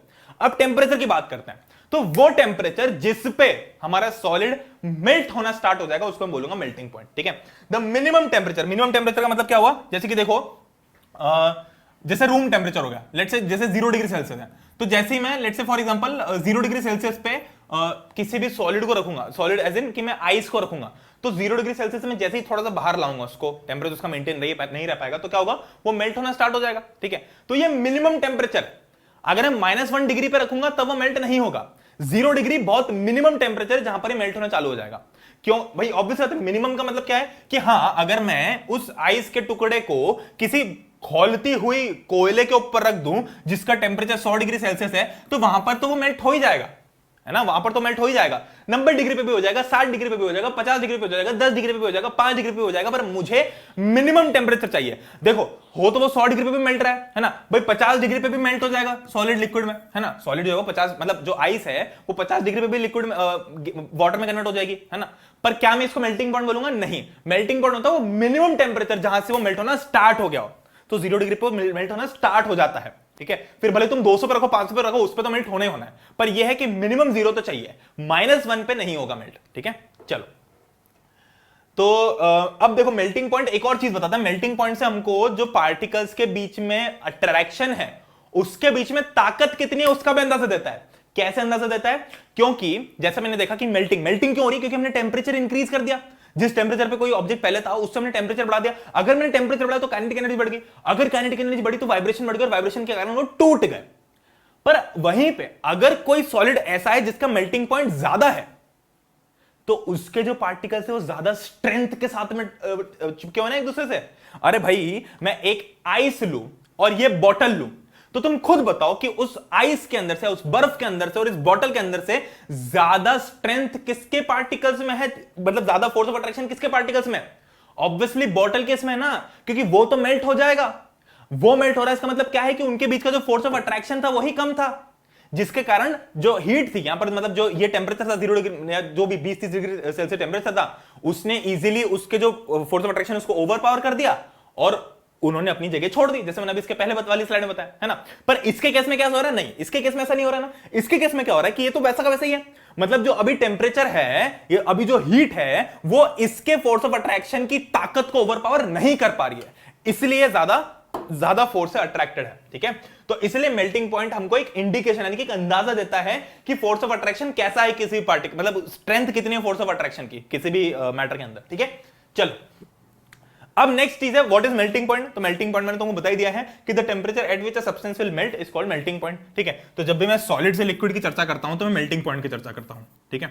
अब देखो, हर एक ऑब्जेक्ट का मेल्टिंग पॉइंट अलग होता है। जैसे सॉलिड का अलग होता है, सॉरी, हर एक ऑब्जेक्ट एज इन कि कॉपर हो गया तो कॉपर का अलग है, गोल्ड का अलग है, पानी का अलग है, ठीक है? हर चीज का अलग मेल्टिंग पॉइंट होता है। ग्लास का भी मेल्टिंग पॉइंट अलग होता है, प्लास्टिक का मेल्टिंग पॉइंट अलग होता है, ठीक है? तो हर चीज का मेल्टिंग पॉइंट अलग होता है।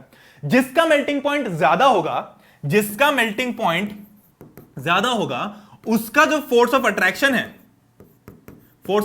है पार्टिकल्स के बीच में, वो भी ज्यादा होगा, है ना भाई? जिसका मेल्टिंग, मान लो कि कोई ऐसी चीज है जो कि 1000 डिग्री सेल्सियस पे मेल्ट होती है, तो मतलब कि उसको 1000 डिग्री सेल्सियस जितनी एनर्जी चाहिए ताकि वो उसके अट्रैक्शन को तोड़ पाए। मतलब तुम सोचो उसका अट्रैक्शन कितना ज्यादा होगा। पर रिश्ता जब मजबूत होगा तभी उसको तोड़ना मुश्किल होगा ना। अगर रिश्ता कमजोर है तो उसको तोड़ना मुश्किल थोड़ी होगा।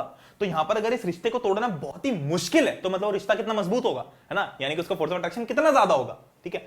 अब अगर कोई ऐसा है जैसे कि वाटर है, H2 है, तो 0 डिग्री सेल्सियस भी हो जाता है, तो उसका फोर्स ऑफ अट्रैक्शन बहुत कम है, इसलिए उसका मेल्टिंग पॉइंट भी कम है, ठीक है? चलो, दूसरा what is boiling point. The temperature at which a liquid starts to boil, है ना? कोई भी लिक्विड जब बॉयल होता है उसको हम बॉइलिंग पॉइंट बोलते हैं। बॉइलिंग पॉइंट भी सेम, ऑलमोस्ट सेम चीज मेल्टिंग पॉइंट से इंडिकेशन दे देता है। ऑल्दो मेल्टिंग पॉइंट थोड़ा अच्छे से देता है क्योंकि वो सॉलिड लिक्विड की कहानी होती है, लिक्विड गैस की कहानी में हमको बहुत ज्यादा अच्छा इंडिकेशन देता है। पर फिर भी हाँ, अगर बॉइलिंग पॉइंट ज्यादा है तो समझ जाओ कि भाई फोर्स ऑफ अट्रैक्शन डेफिनेटली ज्यादा ही होगा, ठीक है? तो ये समझ कि the temperature at which a liquid starts to boil, ठीक है? तो ये चीज हम कब यूज करते हैं? जब हम लिक्विड से गैस में जाने की बात करते हैं, ठीक है? चलो आगे बढ़ते हैं जीवन के अंदर। अब देखो, एक बहुत इंपॉर्टेंट चीज बताता हूं मैं तुम्हें, मतलब ये कंसेप्ट सुन के तुम्हारा दिमाग फट जाएगा। ये कंसेप्ट क्या है, ये यहां से अब जो मैं कहानी बताने वाला हूं तुम्हें, उस कहानी को बहुत ही ध्यान से और बहुत ही सीरियसली सुनना, बिल्कुल बिना स्किप किए, ठीक है? अब देखो क्या गिरने वाला था, ठीक है? अब देखो क्या हुआ, यहां पर लिखा है during a phase change the temperature remains constant.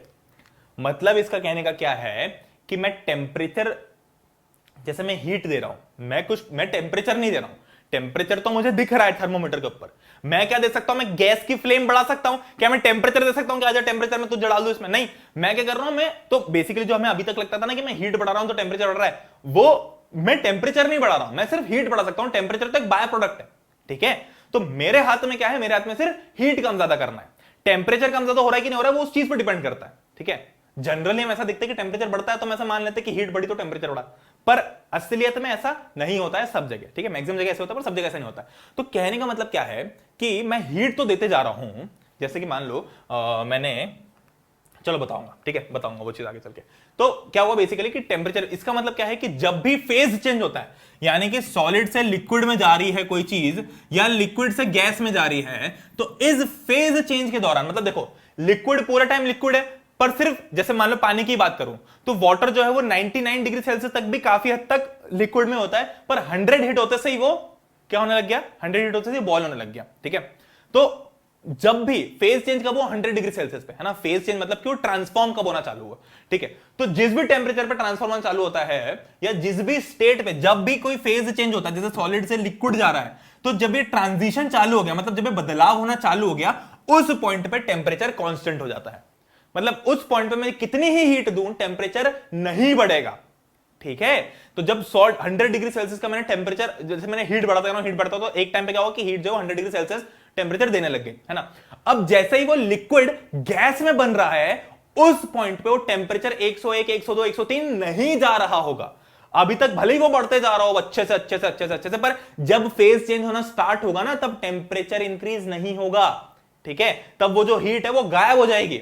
अभी तक जो हीट थी, अभी तक जो मैं हीट देते जा रहा था, वो तो मुझे विजिबल थी टेम्परेचर के फॉर्म में। भाई मैं हीट को तो देख नहीं सकता, पर मैं थर्मोमीटर के ऊपर टेम्परेचर तो देख सकता हूं ना। तो अभी तक तो मुझे ये चीज विजिबल थी, पर जैसे ही फेज ट्रांसफॉर्मेशन चालू हो गया, यानी कि ये बदलाव होना चालू होगा कि सॉलिड लिक्विड में होना स्टार्ट हो गया या लिक्विड गैस में होना स्टार्ट हो गया, है ना। हमेशा तो होगा नहीं, क्या अभी ये सॉलिड लिक्विड में जा रहा है, नहीं। तो अभी ये जैसा है वैसे ही है ना। अगर मैं इसको गर्म करूंगा तो इसका टेम्परेचर बढ़ता जाएगा, बढ़ता जाएगा, बढ़ता जाएगा, बढ़ता है, मतलब 500 डिग्री, 600 डिग्री, 700 डिग्री तक गर्म किया, तब भी ये चेंज नहीं हो, तो बढ़ता जाएगा टेम्परेचर। जैसे मैं हीट दूंगा वैसे से 600 का 650 होगा, 660 होगा, 670 होगा, पर एक पॉइंट ऐसा आएगा जैसे मान लो 700 डिग्री है ना, मान लो 700 डिग्री इसका मेल्टिंग पॉइंट है। तो जैसे ये 700 डिग्री पे पहुंचा, मतलब जैसे मैं हीट देता रहा हूं, टेम्परेचर इसका 700 डिग्री पहुंचा, तो अब जो मैं हीट दूंगा ना, वो इसका टेम्परेचर इंक्रीज नहीं करेगी जब तक ये पूरा मेल्ट नहीं हो जाता, ठीक है। तो वो हीट क्या काम करेगी वो भी हम देखेंगे, ठीक है।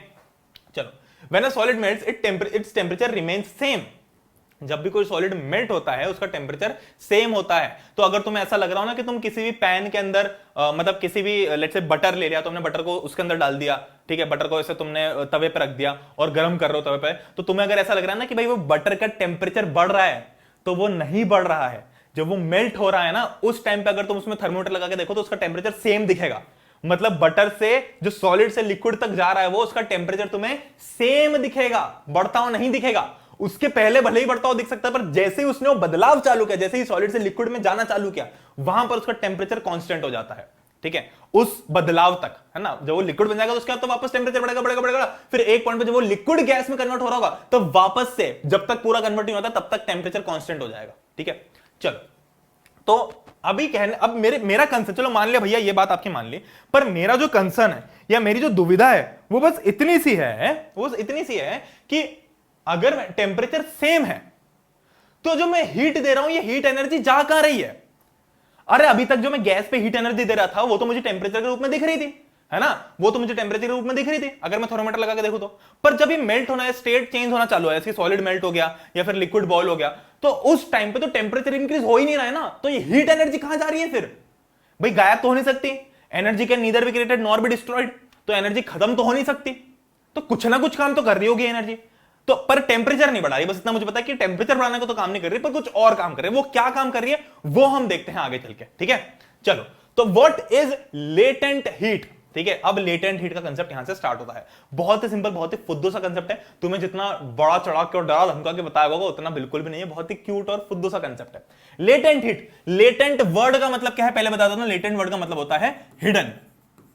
तो अब तुम नाम से समझ जाओ कि हम यहां पर उस हिडन हीट के बारे में बात करें जो कि अभी छुप गई है, जो कि भी टेम्परेचर के रूप में मुझे रिफ्लेक्ट होते हुए नहीं दिख रही है, ठीक है। अच्छा, एक चीज और फिर से रिपीट कर दूं कि ये लेटेंट हीट सिर्फ तब देखने को मिलती है जब भी कोई फेज ट्रांसफॉर्मेशन होता है या फेज चेंज होता है, ठीक है। ऐसे आलतू फालतू टाइम पे लेटेंट हीट नहीं मिलती है, ठीक है। मतलब जब भी सॉलिड से लिक्विड हो रहा हो, लिक्विड से गैस हो रहा हो, तभी मुझे लेटेंट हीट देखने को मिलती है। भाई देखते हैं कि जो लेटेंट है या फिर जो हिडन हीट है ये होती क्या है और जाती क्या है। देखो, बहुत ही सिंपल तरीके से बताऊंगा, ज्यादा लंबा कंसेप्ट है नहीं, ज्यादा लंबा बनाएंगे नहीं, बहुत सिंपल सी चीज है। देखो, पानी बॉयल होता है ना, अब क्या हुआ कि मैं जैसे जैसे पानी को हीट देते जा रहा हूं वैसे वैसे पानी का टेम्परेचर बढ़ता जा रहा है ना। पानी का टेम्परेचर बढ़ा, 70 हुआ, 70 से 80 हुआ, 80 से 90 हुआ, 90 से 100 हुआ। अब जैसे ही पानी का टेम्परेचर 100 डिग्री सेल्सियस हुआ, अब पानी ने बोला कि रुक जाओ रुक जाओ रुक जाओ रुक जाओ। अभी तक क्या हो रहा था, अभी तक क्या हो रहा था कि ये हीट जा रही थी और ये हीट टेम्परेचर इंक्रीज कर रही थी, है ना। अभी तक ये हीट एनर्जी क्या काम कर रही है, टेम्परेचर बढ़ाने का काम कर रही थी। अब क्या हुआ, जैसे ही टेम्परेचर बढ़ा के हीट देते जा रहा हूं, हीट देते जा रहा हूं, तो 70 से 80, 80 से 80, 80 से 90, 90। अब क्या हो रहा है कि हीट देते जा रहा हूं तो टेम्परेचर इंक्रीज होता है, हीट देते जा रहा हूं टेम्परेचर इंक्रीज होता है, हीट देते जा रहा हूं तो टेम्परेचर इंक्रीज होता है। अब एक पॉइंट पे जैसे मैंने यहां पर हीट दी और टेम्परेचर इंक्रीज होकर 100 डिग्री सेल्सियस पहुंच गया। बस अब इस इंस्टेंट पे मैं हीट देते जाऊंगा तो टेम्परेचर इंक्रीज नहीं होगा थोड़ी देर के लिए, ठीक है। मतलब यहां पर जो टेम्परेचर है वो 100 डिग्री सेल्सियस था, वो 100 डिग्री सेल्सियस ही रहेगा, ठीक है। तो अब भैया ये जैसे थर्मोमीटर के ऊपर तब 100 आ जाएगा और 100 ही रहेगा, ठीक है। अभी तक क्या हो रहा था, जैसे जैसे मैं हीट देता रहा हूं वैसे थर्मोमीटर बढ़ता रहा, पर जैसे ही 100 डिग्री सेल्सियस या इस पानी का बॉइलिंग पॉइंट, अब पानी का बॉइलिंग पॉइंट 100 डिग्री सेल्सियस हमको पता ही है, तो जैसे ही पानी का बॉइलिंग पॉइंट यानी कि 100 डिग्री सेल्सियस हिट हुआ, अभी थोड़ी देर रुक जाएगा। अब ये रुक जाएगा, अब क्या होगा कि मैं हीट देते जा रहा हूं पर टेम्परेचर बढ़ेगा नहीं।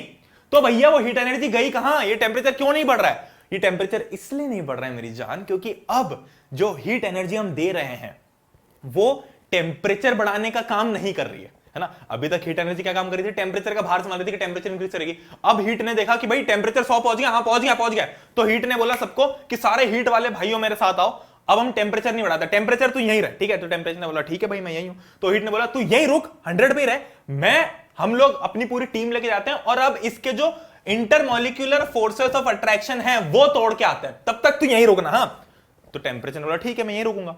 तो समझ रहे हो क्या हुआ, कुछ ऐसा हुआ है कि अब जो हीट है वो टेम्परेचर बढ़ाने का काम नहीं कर रही है, अब टेम्परेचर कांस्टेंट हो गया। हीट ने बोला भाई तू रुक, मैं आया थोड़ी देर में। तो हीट अभी कहां गई, टेम्परेचर को छोड़ के हीट चली गई इसके इंटरमॉलिक्यूलर फोर्सेस ऑफ अट्रैक्शन को तोड़ने में।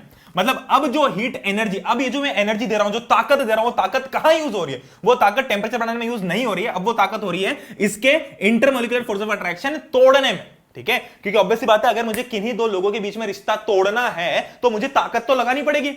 अभी तक मैं उनके रिश्ते को तोड़ने में कोई ताकत नहीं लगा रहा था, अभी तक मैं ऐसे इधर उधर की ताकत लगा रहा था टेम्परेचर बढ़ाने में। अब जैसे ही मुझे पता चला कि टेम्परेचर बढ़ चुका है, मुझे उनका रिश्ता तोड़ना है। अगर मुझे रिश्ता तोड़ना है तो अपने जितनी भी एनर्जी में लगा रहा हूं मुझे कहीं और नहीं लगानी, मुझे अब सिर्फ एनर्जी इनके रिश्ते को तोड़ने में लगानी है। तो अब टेम्परेचर को कांस्टेंट रखा, हीट ने बोला कि अभी मैं तेरे को नहीं बढ़ाऊंगी थोड़ी देर, अभी मुझे अपनी सारी शक्तियों का प्रयोग करके इसको तोड़ने दे, ठीक है। तो लेटेंट हीट वही हीट होती है, ठीक है। तो लेटेंट हीट की डेफिनेशन क्या हो गई, during phase transformation heat supply to the substance does not increase temperature, instead this heat energy is used to break the intermolecular forces of attraction between the particles, ठीक है।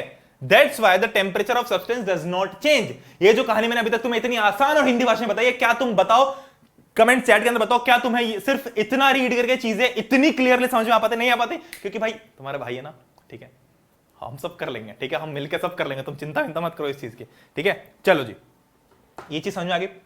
तो इसीलिए चूंकि ये हीट टेम्परेचर इंक्रीज नहीं करती है, ये हिडन है। अभी तक तो हमको हीट दिख रही थी ना टेम्परेचर के रूप में, अब टेम्परेचर बढ़ नहीं रहा तो हीट कहां दिख रही है? तो हीट अब जो है वो हिडन हो गई है, तो इसलिए हम इसको बोलते हैं लेटेंट हीट। लेटेंट का मतलब भी होता है हिडन। तो इस कहने का मतलब क्या हुआ, शुरू से आपस में पढ़ो, जब भी कोई फेज ट्रांसफॉर्मेशन होता है, फेज ट्रांसफॉर्मेशन के टाइम पे जो हीट मैं सप्लाई करता हूं वो टेम्परेचर इंक्रीज करने में यूज नहीं होती है। अब वो हीट जो यूज होती है वो होती है इंटरमॉलिक्यूलर फोर्स ऑफ अट्रैक्शन तोड़ने में, ठीक है। अब चूंकि टेम्परेचर इंक्रीज नहीं हो रहा है इस टाइम पे, तो हीट हिडन है, इसीलिए इस हीट को बोलते हैं लेटेंट हीट, ठीक है। तो वो हीट जो फेज ट्रांसफॉर्मेशन में इंटरमॉलिक्यूलर फोर्स ऑफ अट्रैक्शन तोड़ती है उसको मैं लेटेंट हीट बोलता हूं, ठीक है। अब देखो एक बढ़िया सा ग्राफ दे रखा है, इस ग्राफ का मतलब क्या, देखो समझो इस बात को आराम से, ठीक है। ये ग्राफ ऐसा समझा रहा है कि इस डायरेक्शन में मैं हीट इंक्रीज कर रहा हूं और उसके करस्पॉन्डिंग देख रहे हैं कि टेम्परेचर बढ़ रहा है कि नहीं बढ़ रहा है, ठीक है। तो क्या हुआ कि मैंने हीट दी किसी भी ऑब्जेक्ट को हीट दी, तो जैसे जैसे मैं हीट देता रहा वैसे उसका टेम्परेचर बढ़ता है। देखो इस ग्राफ में दिख रहा है ना, ठीक है, इस ग्राफ में ये चीज दिख रही है क्लियरली, एक सेकंड ना, इस ग्राफ में ये चीज दिख रही है क्लियरली, जैसे जैसे मैं हीट देते आ रहा हूं वैसे वैसे टेम्परेचर इंक्रीज होता है। अब इस पॉइंट पे क्या हुआ, इस पॉइंट पे क्या हुआ, है ना, ये जो लाल कलर का दिख रहा है, इस पॉइंट पे क्या हुआ, इस पॉइंट पे भैया कुछ ऐसा हुआ, इस पॉइंट पे कुछ ऐसा हुआ कि अब जो है वो सॉलिड लिक्विड में कन्वर्ट हो रहा है। तो क्या हो रहा है कि हीट तो इंक्रीज होती जा रही है ना, हीट एडेड वाला तो बढ़ता जा रहा है, इधर तो जाता जा रहा है, पर क्या ये ऊपर की डायरेक्शन में बढ़ रही है लाइन? नहीं, ये हॉरिजॉन्टल है ना। और लास्ट चैप्टर जो मैंने मोशन पढ़ा था उसके अंदर मैंने बताया भी था कि ग्राफ कैसे देखना है। तो अगर ये सीधी है ऐसी कैसी, इसका मतलब क्या है कि ये वाली वैल्यू इंक्रीज नहीं हो रही है, सिर्फ ये वाली हो रही है। तो इसका मतलब में हीट तो बढ़ती जा रही है पर टेम्परेचर इंक्रीज नहीं हो रहा है। तो ये जो पॉइंट है, ये जो पॉइंट है ये फेज ट्रांसफॉर्मेशन का पॉइंट है। अब फेज भी ऐसे चुटकी में तो ट्रांसफॉर्म नहीं होता ना। हम जब भी पानी बॉईल करते तो ऐसा थोड़ी होता है कि जैसे 100 डिग्री सेल्सियस हुआ तो पानी गायब, और पानी कहां गया, ऐसा तो नहीं होता, धीरे धीरे करके बॉईल होता है। ठीक है, तो ये जो हीट दे रहा हूं मैं पूरी की पूरी, ये पूरी हीट इसके इंटरमोलिकुलर फोर्स ऑफ अट्रैक्शन तोड़ने का काम कर रही है। ठीक है, अब क्या हुआ, इस हीट को मैं बोलता हूं लेटेंट हीट ऑफ फ्यूजन। क्यों? क्योंकि अभी मैंने थोड़ी देर पहले बताया था कि जब भी सॉलिड से लिक्विड कन्वर्ट करते हैं तो हम उस प्रोसेस को फ्यूजन बोलते हैं। The conversion of solid to liquid is called fusion. तो इसलिए मैं इस लेटेंट हीट को बोलता हूं लेटेंट हीट ऑफ फ्यूजन। ठीक है, तो लेटेंट हीट ऑफ फ्यूजन क्या होगी, सॉलिड से लिक्विड में जो ट्रांसफॉर्मेशन होता है वो, तो सॉलिड स्लैश लिक्विड लिखा हुआ है। ठीक है, अब क्या हो रहा है, मेल्टिंग हो रहा है, अभी सिर्फ नीचे ला रहा है, देखो है ना, तो मेल्टिंग हो रहा है, मेल्टिंग होते होते यहां पहुंच गया। अब यहां पर इस पॉइंट पे ये पूरा मेल्ट हो गया। ठीक है, अब ये लिक्विड में कन्वर्ट हो गया। तो अभी तक ये सॉलिड था, है ना, अभी इस फेज में सॉलिड से लिक्विड में जा रहा था, अब यहां पर से लेके पूरा ये लिक्विड बन गया है। तो अब ये पूरा लिक्विड है, तो अब जैसे जैसे मैं हीट बढ़ाता रहा हूं वैसे इसका टेंपरेचर इंक्रीज होता है, जैसे नॉर्मली होता है ना, नॉर्मली होता है। फिर एक पॉइंट ऐसा आया ये वाला, है ना, अभी तक तो बढ़िया लिक्विड चल रहा था, एक पॉइंट आया ये वाला जो कि है बॉइलिंग पॉइंट, है ना। ये कौन सा पॉइंट हुआ भाई, ये तो हमारे पास मेल्टिंग पॉइंट हो गया, ये आया हमारे पास में बॉइलिंग पॉइंट। यहां पर क्या हुआ, यहां पर अगेन फिर से फेज ट्रांसफॉर्मेशन चालू हो गया कि नहीं हो गया? अरे भाई लिक्विड से गैस में जाना चालू हो गया, तो लिक्विड से जब गैस में जा रहा तो सेम चीज यहां पर, जैसे यहां पर हॉरिजॉन्टल ग्राफ था वैसे यहां पर भी हॉरिजॉन्टल ग्राफ बन गया। क्यों? क्योंकि मैं हीट यहां पर देते जा रहा हूं, पर यह हीट टेंपरेचर इंक्रीज नहीं कर रही है, यह हीट इसके इंटरमोलिकुलर फोर्स ऑफ अट्रैक्शन तोड़ने का काम कर रही है। ठीक है, और ये लिक्विड से अब गैस में कन्वर्ट होता है, इसलिए तुम देखो कि लिक्विड स्लैश गैस लिखा हुआ है यहां पे। तो लिक्विड से गैस में कन्वर्ट हुआ, अब इस प्रोसेस को मैं क्या बोलता हूं, वेपराइजेशन। अब ये गैस में कन्वर्ट हो गया, अब गैस में कन्वर्ट हो गया तो बस ये फ्री हो गया यहां से पूरा। ठीक है, अब यही सेम ग्राफ उल्टे में भी काम करता है, मतलब अगर मैं गैस से लिक्विड में कन्वर्ट करूं तो मुझे ठंडा करना पड़ेगा, तो मुझे हीट कम करनी पड़ेगी, तो टेंपरेचर भी ड्रॉप होते जाएगा। तो जब मैं हीट कम करता हूं गैस पे तो क्या होगा कि ड्रॉप हो रहा है, जैसे जैसे हीट कम कर रहा हूं वैसे टेंपरेचर ड्रॉप हो रहा है। अब यहां पर जब मैं फर्दर हीट कम कर रहा हूं तो टेंपरेचर ड्रॉप नहीं हो रहा, टेंपरेचर कांस्टेंट है। अब इधर आते हुए देखो, है ना, अब मैं इधर से बताता हूं, अब इधर जाते हो देखो, तो टेंपरेचर कांस्टेंट है। ठीक है, क्यों? क्योंकि ये गैस से लिक्विड में कन्वर्ट हो रहा है। अब इस पॉइंट पे क्या हो रहा है, कंडेंसेशन हो रहा है ना, ये देखो ब्लू कलर में कंडेंसेशन लिखा है। अब यहां पर क्या हो गया, कंडेंसेशन हो गया। अब कंडेंसेशन हो गया तो भाई यहां से कंडेंसेशन हो गया, अभी लिक्विड में कन्वर्ट हो गया, तो गैस जो था वो लिक्विड में कन्वर्ट हो गया, अभी पूरी लिक्विड में। अब मैं क्या कर रहा हूं, लिक्विड को और कम हीट देता रहा हूं, मतलब लिक्विड के ऊपर जो हीट है उसको और कम करते जा रहा हूं, तो उसके साथ साथ टेंपरेचर भी कम हो रहा है ना, कम हुआ। ये देखो ये सेंसिबल हीट है, ये जो पूरा ग्राफ है ये सेंसिबल हीट है, इसको हम सेंस कर सकते हैं, है ना। क्यों? क्योंकि टेंपरेचर के फॉर्म में दिख रही है ना। जहां टेंपरेचर के फॉर्म में नहीं दिख रही है, जैसे जब ये स्ट्रेट लाइन है, जब ये स्ट्रेट लाइन है, तो इस हीट को मैं लेटेंट हीट बोलूंगा, इस हीट को मैं लेटेंट हीट बोलूंगा। ये जो हीट है और ये जो हीट है और ये जो हीट है जो ऊपर जाने वाली है, ये सारी नॉर्मल हीट है जिसको मैं देख सकता हूं, ये सेंसिबल हीट है। ठीक है, अब ये पॉइंट आया, अब इस पॉइंट पे क्या हुआ कि इसका फ्रीजिंग पॉइंट आ गया। फ्रीजिंग पॉइंट आ गया मतलब अब यहां पर ये फ्रीज होगा। ठीक है, तो अब क्या हुआ, ये सॉलिडिफाई होगा। तो अब क्या होगा कि मैं हीट और कम करते रहा हूं, तो अब टेंपरेचर डिक्रीज होना बंद हो गया, अब टेंपरेचर हो गया कांस्टेंट। ठीक है, अब यहां जाके सॉलिड बन गया, फिर वापस हीट के साथ समझ। तो बेसिकली लेटेंट हीट जो है वो बढ़ने में भी दिखती है और कम होने में भी दिखती है। अगर मैं हीट कम कर रहा हूं तो टेंपरेचर कम होगा, पर जब फेज ट्रांसफॉर्मेशन होगा तो टेंपरेचर कम होना भी बंद हो जाएगा, मतलब टेंपरेचर का चेंज बंद हो जाएगा, टेंपरेचर कांस्टेंट हो जाएगा। ठीक है, चलो जी, तो लेटेंट हीट ऑफ फ्यूजन क्या होती है, amount of heat required to convert 1 kilogram of given solid into liquid, है ना, 1 किलो कोई भी सॉलिड को लिक्विड में कन्वर्ट करने के लिए। और वेपराइजेशन क्या होती है, 1 किलो लिक्विड को गैस में कन्वर्ट करने के लिए। सिंपल सी बात है, वेपराइजेशन मतलब क्या होता है, लिक्विड से गैस। तो लेटेंट हीट ऑफ वेपराइजेशन मतलब कि कितनी हीट लगी 1 किलो लिक्विड को गैस में कन्वर्ट करने के लिए, है ना, और कितनी हीट लगी 1 किलो सॉलिड को लिक्विड में कन्वर्ट करने के लिए। अब भैया लेटेंट हीट की यूनिट क्या होती है, क्या ये केजी में होती है, किस में होती है? तो लेटेंट हीट चूंकि एनर्जी है तो एनर्जी की यूनिट जूल में होती है। ठीक है, हीट एनर्जी की यूनिट क्या होती है, जूल। ठीक है, तो 5 जूल, 10 जूल, 15 जूल, 20 जूल, इस टाइप से तुम देख सकते हो। ठीक है, अब आते भैया अगले कंसेप्ट के ऊपर, और इस चैप्टर के आखिरी कंसेप्ट के ऊपर, जो कि है इवेपोरेशन। इवेपोरेशन बहुत सिंपल चीज है, अभी तक तुमको पता ही होगा इवेपोरेशन क्या होता है। कुछ नहीं, पानी को ढोल दिया, थोड़ी देर पानी को रहने दो ऐसे ही, देखो पानी को थोड़ी देर, क्या तुम पानी को बॉईल कर रहे हो? नहीं, पर फिर भी वो पानी वेपर्स में कन्वर्ट हुआ ना। भाई समझ में आती बात कि हम पानी को बॉईल कर रहे हैं तब तो वेपर्स में कन्वर्ट होगा, पर कई बार ऐसा भी होता है ना कि हम पानी को, अभी बारिश हो गई, है ना, बारिश हो गई, पानी नीचे गिरा, पर भी फिर भी रोड कभी ना कभी तो सूख ही जाता है ना। वैसे तो हमारे के रोड वाहियात होते हैं बहुत सारे, पर फिर भी रोड सूख तो जाते हैं ना थोड़े टाइम के बाद। क्या रोड के नीचे बैठ के कोई गैस चला रहा है, बॉईल कर रहा है? नहीं कर रहा, पर फिर भी वो लिक्विड से गैसियस फॉर्म में हो रहा है ना, लिक्विड से गैसियस फॉर्म में वो पानी के वेपर्स जा रहे हैं ना, वो वेपराइज तो हो रहे हैं ना, तो उस प्रोसेस को हम इवेपोरेशन बोलते हैं। तो इवेपोरेशन और बॉइलिंग में क्या डिफरेंस है तो मैं बताऊंगा अभी, बट फॉर नाउ ये समझो कि इवेपोरेशन के अंदर भी हम लिक्विड से गैस में ही कन्वर्ट करते हैं। ठीक है, evaporation is the process by which liquid turns into a gas. तो बॉइलिंग और इवेपोरेशन के डेफिनेशन में डिफरेंस नहीं है, पर ये प्रोसेस काम कैसे होता है उसमें बहुत बड़ा डिफरेंस है। ठीक है, चलो एक और मेजर, अब ये दो हाईलाइट करके ये लिखा है मैंने, ये तो डेफिनेशन हो गया।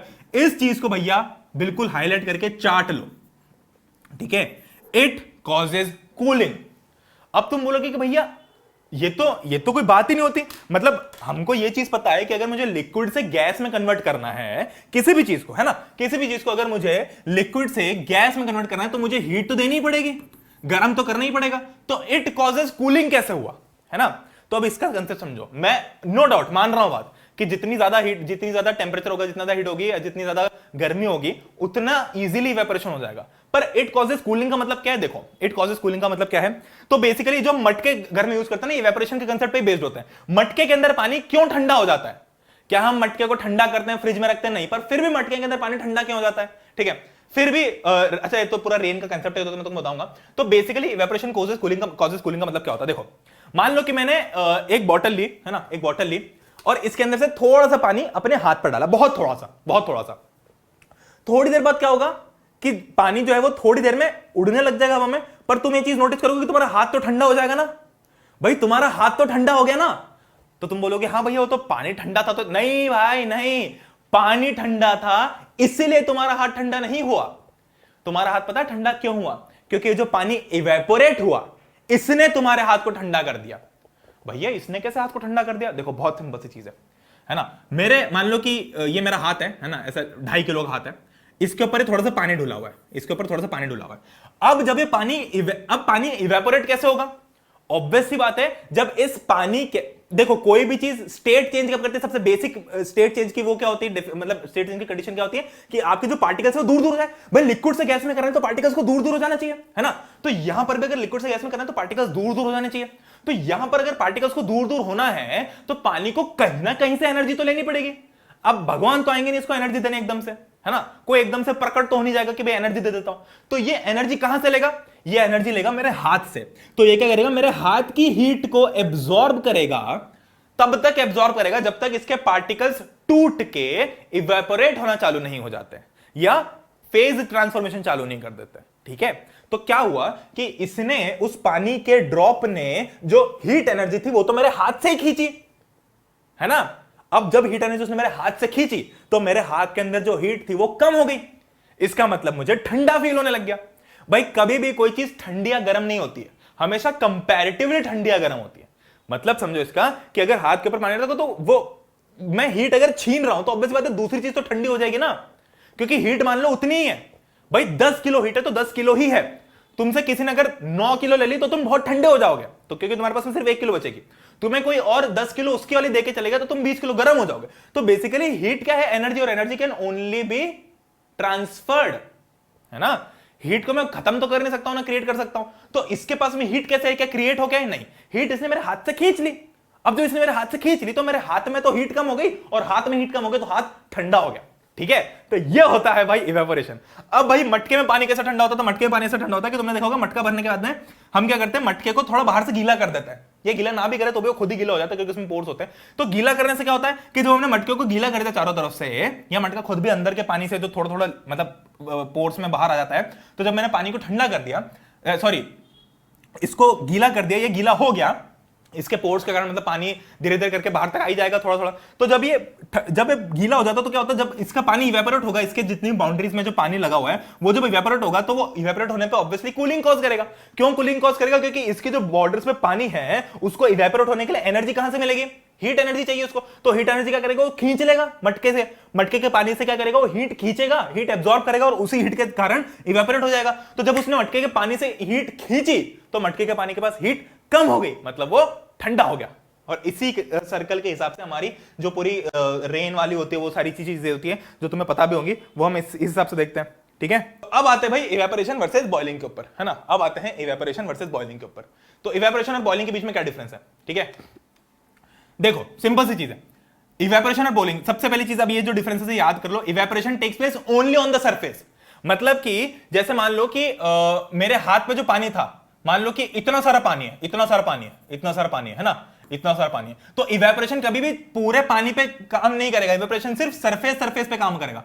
मतलब वो पहले टॉप की लेयर इवेपोरेट होगी फिर नीचे वाली इवेपोरेट होगी। पर बॉइलिंग के साथ ऐसा नहीं होता, boiling through out the liquid होती है। बॉइलिंग के अंदर तुम देखोगे तो पूरा जो पानी है वो खौलना चालू कर देता है, पूरा पानी बॉयल होना चालू कर देता है, अंदर से भी पूरा बॉयल होता है, अंदर से भी सबका टेम्परेचर बढ़ जाता है। पर इवेपोरेशन के केस में सिर्फ सरफेस पे काम करता है, ठीक है। लिक्विड का टेम्परेचर ड्रॉप होता है, इसमें लिक्विड का टेम्परेचर अनचेंज होता है। अनचेंज मतलब लेटेंट हीट, वही देखा हमने। तो ड्यूरिंग बॉइलिंग लिक्विड का जो टेम्परेचर हो अनचेंज होता है, पर इसके केस में लिक्विड का जो टेम्परेचर हो ड्रॉप हो जाता है क्योंकि हीट अब्सॉर्ब कर लेता है, ठीक है। Evaporation is a gradual process है, बहुत धीरे धीरे काम करता है। It is a vigorous process, vigorous मतलब कि बहुत ही तेजी से फड़ करके होता है, ठीक है। तो भाई बॉइलिंग डेफिनेटली बहुत जल्दी होती है, इवेपोरेशन बहुत धीरे धीरे होता है, ठीक है। चलो अब देखते हैं भैया फैक्टर्स अफेक्टिंग इवेपोरेशन, मतलब कि भाई इवेपोरेशन कब ज्यादा होगा कब कम होगा, इसके ऊपर भी तो कुछ चर्चा करनी चाहिए ना। तो कुछ 5-6 फैक्टर्स हैं, ये factors as it is exam में उठ के आ सकते हैं, तुम्हें समझ में तो आ जाएंगे, पर तुम्हें लिखना आना चाहिए, तो तुम्हारे पूरे 5 नंबर बन जाएंगे इससे इजीली, गारंटीड, ठीक है। अगर ये आता है और जितना मैंने बताया उतना तुम लिख के थोड़े एग्जांपल्स दे दो तो तुम्हारे इजीली समझ में आ जाएगा, ठीक है। तो फैक्टर्स अफेक्टिंग इवेपोरेशन का मतलब क्या है कि भाई कुछ कारण ऐसे होंगे कि भाई अगर जैसे अभी तक हमने देखा था कि बॉइलिंग है ना, अब मान लो कि मैं बहुत ज्यादा हीट पे ज्यादा हीट देता हूं तो ऑब्वियसली बात है मेरी बॉइलिंग जल्दी हो जाएगी, कम देता हूं तो बॉइलिंग धीरे धीरे होगी, है ना। तो मतलब हीट एक फैक्टर हो गया बॉइल करने का कि जल्दी बॉइलिंग हो रही धीरे हो रही है। ऐसे इवेपोरेशन के केस में हमने कुछ फैक्टर्स निकाले हैं कि कौन सी चीजों से इवेपोरेशन तेज हो सकता है और कौन सी चीजों से इवेपोरेशन धीरे होगा, ठीक है। तो कौन कौन से फैक्टर है? पहला फैक्टर है टेम्परेचर। भाई ऑब्वियस सी बात है अगर लिक्विड का या एनवायरमेंट का टेम्परेचर ज्यादा है तो वो ज्यादा जल्दी इवेपोरेट होगा, ठीक है। भले इवेपोरेशन तब बिना टेम्परेचर के भी होता है क्योंकि बॉइलिंग की तरह हम इसको हीट तो दे नहीं रहे, पर फिर भी अगर लिक्विड का टेम्परेचर खुद ज्यादा है, मतलब मैं एक ग्लास गर्म पानी को जमीन पर ढोलूं और एक ग्लास ठंडे पानी को जमीन पर ढोलूं, अब मैं कुछ नहीं करूं तो जो गर्म पानी वाला है ना वो जल्दी इवेपोरेट हो जाएगा। क्यों? क्योंकि उसके पास में कुछ मात्रा में एनर्जी तो ऑलरेडी है उसकी हीट के कारण, उसके पास में कुछ मात्रा में एनर्जी तो ऑलरेडी है उसकी हीट के कारण, अब उसको थोड़ी सी और एनर्जी चाहिए बस अपने इंटरमॉलिक्यूलर फोर्स ऑफ अट्रैक्शन तोड़ने के लिए, ठीक है। तो वही चीज लिखी है कि higher the temperature of the liquid higher rate as more molecules at the surface are energetic enough to escape, क्योंकि उनके पास में ऑलरेडी काफी एनर्जी है ना, क्योंकि वो गर्म है तो उनके पास में एनर्जी है, अब उनको बस थोड़ी सी एनर्जी और चाहिए यार। अब वो जो ठंडा वाला है उसको तो बहुत सारी एनर्जी लगेगी इवेपोरेट होने के लिए, तो इसलिए वो देर से इवेपोरेट होगा, ठीक है। तो अब मैं यहां लिख देता हूं कि टेम्परेचर ज्यादा मतलब इवेपोरेशन ज्यादा, ठीक है। या फिर अगर मैं इसको और अच्छी तरीके से लिखूं तो temperature is directly proportional to evaporation. Next humidity. अब ह्यूमिडिटी क्या होती है? ह्यूमिडिटी भाई जो हमको चिपचिपापन लगता है ना, तो वो कब होती है? जनरली गर्मियों में या बारिश के टाइम पे, इस टाइम पे होती है। मुंबई कोस्टल एरियाज में बहुत ज्यादा होती है, चेन्नई मुंबई यहां पर। तो ह्यूमिडिटी क्या होती है कि एनवायरमेंट के अंदर पानी कितना है ना, मतलब ये आसपास मेरे सराउंडिंग्स में जो पूरी गैसेस हैं इसमें वाटर वेपर की मात्रा कितनी है, जितनी ज्यादा वाटर वेपर की मात्रा होगी उतनी ज्यादा ह्यूमिडिटी होगी, और अगर कम वाटर वेपर है तो ह्यूमिडिटी बहुत कम होगी, है ना। ये चीज हमको क्लियर है। इसलिए तुम देखोगे कि कई जगह पर हमको फटाफट बहुत सारा पसीना आने लग जाता है, और जैसे दिल्ली ऐसी जगह, तो दिल्ली ऐसी जगह में क्या होता है कि वहां पर भली गर्मी ज्यादा पर हमें पसीना उतना नहीं आता है, ठीक है, क्योंकि चिपचिपाहट कम लगती है वहां पे, इरिटेशन कम होती है गर्मी के, वहां पर बहुत ही चिलचिलाती गर्मी लगती है ना, बिल्कुल ऐसे चुभती है गर्मी वहां की।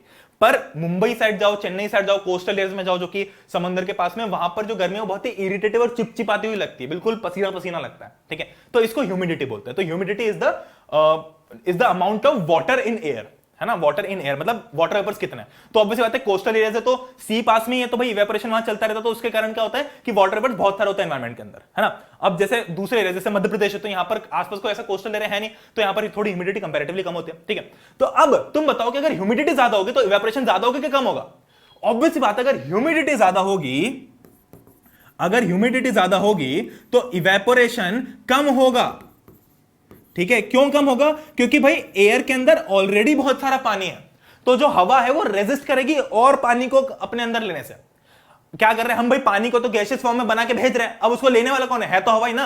अब हवा के पास में ऑलरेडी बहुत सारा पानी है, ऑलरेडी वो बिल्कुल सैचुरेटेड है, उसके अंदर बहुत अमाउंट में, उसकी ह्यूमिडिटी बहुत ज्यादा, उसके अंदर बहुत अमाउंट में वाटर वेपर्स है, तो वो और वाटर वेपर्स कैसे लेगी, है ना। तो ज्यादा वाटर वेपर्स वो ले नहीं पाएगी, कम वाटर यार क्या स्लिप ऑफ टंग हो रहा है, ठीक है।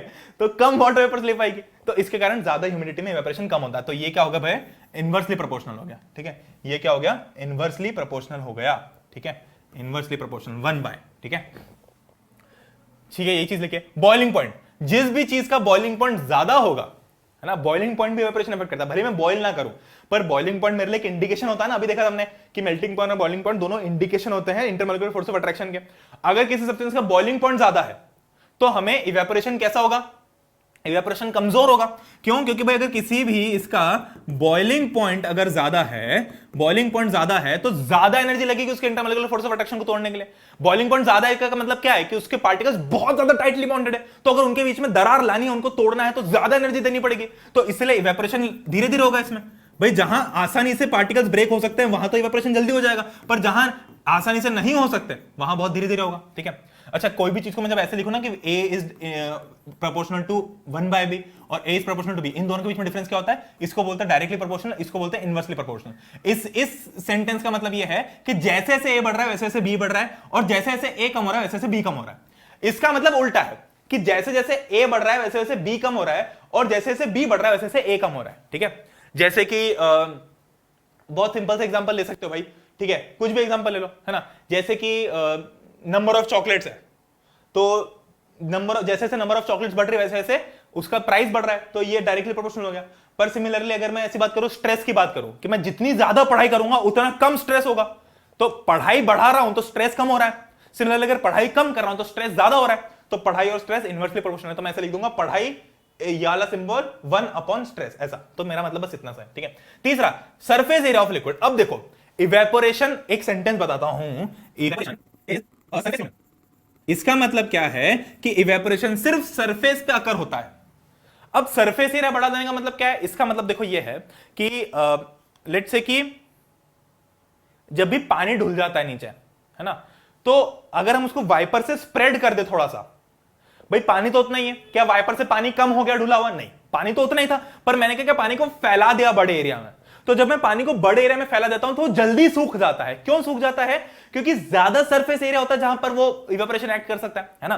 मान लो कि मैंने एक कटोरी के अंदर पानी रखा, है ना, एक कटोरी है, इसके अंदर मैंने पानी रखा, तो इसका सरफेस कितना एक्सपोज्ड है बाहर से? इतना, है ना, इतने अमाउंट में इसका सरफेस एक्सपोज्ड है, तो यहां पे इवेपोरेशन एक्ट करेगा, है ना। पर अगर मैं यही कटोरी के पानी को एक बड़ी सी थाली में डाल देता हूं, तो डेफिनेटली पानी बहुत कम हो जाएगा। ऐसे में मतलब पानी रहेगा तो उतना ही, पर जैसे यहां इतना मोटा था तो यहां पतला हो जाएगा क्योंकि थाली चौड़ी है। तो अगर मैं इसको चौड़ी थाली में डाल देता हूं, क्या होता है कि भाई पानी भले ही उतना है पर सरफेस इसका बढ़ गया ना, जो एनवायरमेंट के कॉन्टेक्ट में है। अभी सरफेस इतना सा था, अब इसका सरफेस बढ़ गया, तो इतनी जगह पे इवेपोरेशन ऐड कर सकता है, इतनी जगह पे एक साथ इवेपोरेशन काम कर सकता है। यहां पर क्या होगा, पहले ये लेयर इवेपोरेट होगी, फिर ये होगी, फिर ये होगी। यहां पर क्या हो रहा है कि इतनी बड़ी लेयर एक साथ इवेपोरेट होगी, तो जल्दी इवेपोरेशन क्या होगा? यहां पे होगा, है ना। मतलब ज्यादा सरफेस एरिया अगर होगा, इसमें क्या होगा कि ज्यादा सरफेस एरिया, सरफेस मतलब कि सरफेस का एरिया, तो पानी के सरफेस का एरिया यहां पर ज्यादा है, ज्यादा एरिया होगा तो ज्यादा स्पीड से इवेपोरेशन होगा। ठीक है, तो सरफेस एरिया अगर ज्यादा है तो इवेपोरेशन भी ज्यादा होगा, मतलब ये डायरेक्टली प्रोपोर्शनल है। ठीक है, चलो नेक्स्ट है movement of air. Movement of air, तो जैसे जैसे मूवमेंट ऑफ, इसको मैं MOA लिख देता हूं, मूवमेंट ऑफ एयर, ये भी डायरेक्टली प्रोपोर्शनल होता है इवेपोरेशन के। क्यों? क्योंकि जैसे जैसे मूवमेंट ऑफ एयर बढ़ेगा इवेपोरेशन बढ़ जाएगा। क्यों भैया? अरे भाई जैसे जैसे हवा चलेगी, जब भी हवा चलती है वहां पर पानी जल्दी सूख जाता है, जहां हवा नहीं चलती वहां पर धीरे धीरे सूखता है। क्यों ऐसा होता है? क्योंकि अगर हवा चल रही है तो क्या होगा कि वो जो ऑलरेडी पानी जो इवेपोरेट हो चुका है, वाटर वेपर्स बन के एनवायरमेंट में जा चुका है, तो हवा क्या करेगी, उसको लेके चली जाएगी अपने साथ। तो अब हवा जो है वो थोड़ी खाली हो गई, है ना। क्या हुआ कि भाई पानी मेरे हाथ के आसपास डुला, अब क्या हुआ कि इसके वेपर्स यहां पे आ गए, है ना, इवेपोरेट होकर यहां पे आ गए। अब जब और इवेपोरेशन होना होगा तो और इवेपोरेशन थोड़ा धीरे धीरे इसलिए होगा क्योंकि ऑलरेडी यहां पर वाटर वेपर्स है, जैसे ह्यूमिडिटी वाले कंसेप्ट में बताया, है ना। ह्यूमिडिटी में क्या होता है कि ऑलरेडी वाटर वेपर्स अगर हैं तो और वाटर वेपर्स एक्सेप्ट नहीं करेंगे, पर अगर हवा सारे वाटर वेपर्स को उड़ा के ले जाए अपने साथ में तो एयर वापस क्लीन हो गई, है ना, मतलब एयर में वापस वाटर वेपर कम हो गए, तो वापस से हमारा इवेपोरेशन इजीली हो सकता है। तो जैसा मूवमेंट, अगर हवा तेज चल रही है तो इवेपोरेशन भी जल्दी होगा। ठीक है। Pressure, reducing atmospheric pressure increases evaporation. अगर मैं प्रेशर को डिक्रीज कर दूंगा या रिड्यूस कर दूंगा तो इवेपोरेशन इंक्रीज हो जाएगा। ठीक है, तो atmospheric pressure is inversely proportional to rate of evaporation. ठीक है, ठीक है, क्योंकि प्रेशर अगर मैं बढ़ाता हूं तो मैं कम जगह पे ज्यादा चीजें स्टोर कर रहा हूं, है ना। प्रेशर का मतलब क्या होता है कि मैं कम जगह पे बहुत सारी चीजें घुसुम करके घुसा रहा हूं। ठीक है, और प्रेशर अगर कम कर दिया तो चीजें स्प्रेड हो सकती हैं, है ना, चीजें फ्रीली मूव हो सकती हैं।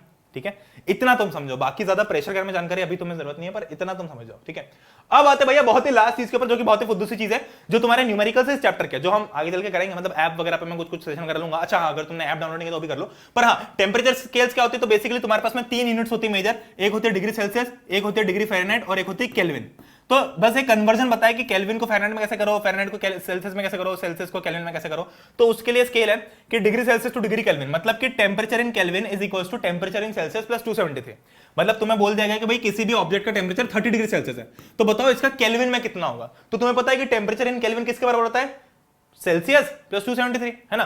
तो इसका टेंपरेचर इन केल्विन कितना हो जाएगा भाई, सेल्सियस में कितना है 30 प्लस 273, तो कितना हो गया ये 303 केल्विन, ठीक है। तो 30 degree Celsius is equal to 303 Kelvin.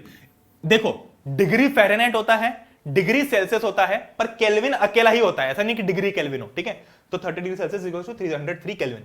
अब डिग्री सेल्सियस से डिग्री फ़ारेनहाइट में कैसे कन्वर्ट करते हैं, तो degree Fahrenheit is equal to 9/5 into degree Celsius plus 32।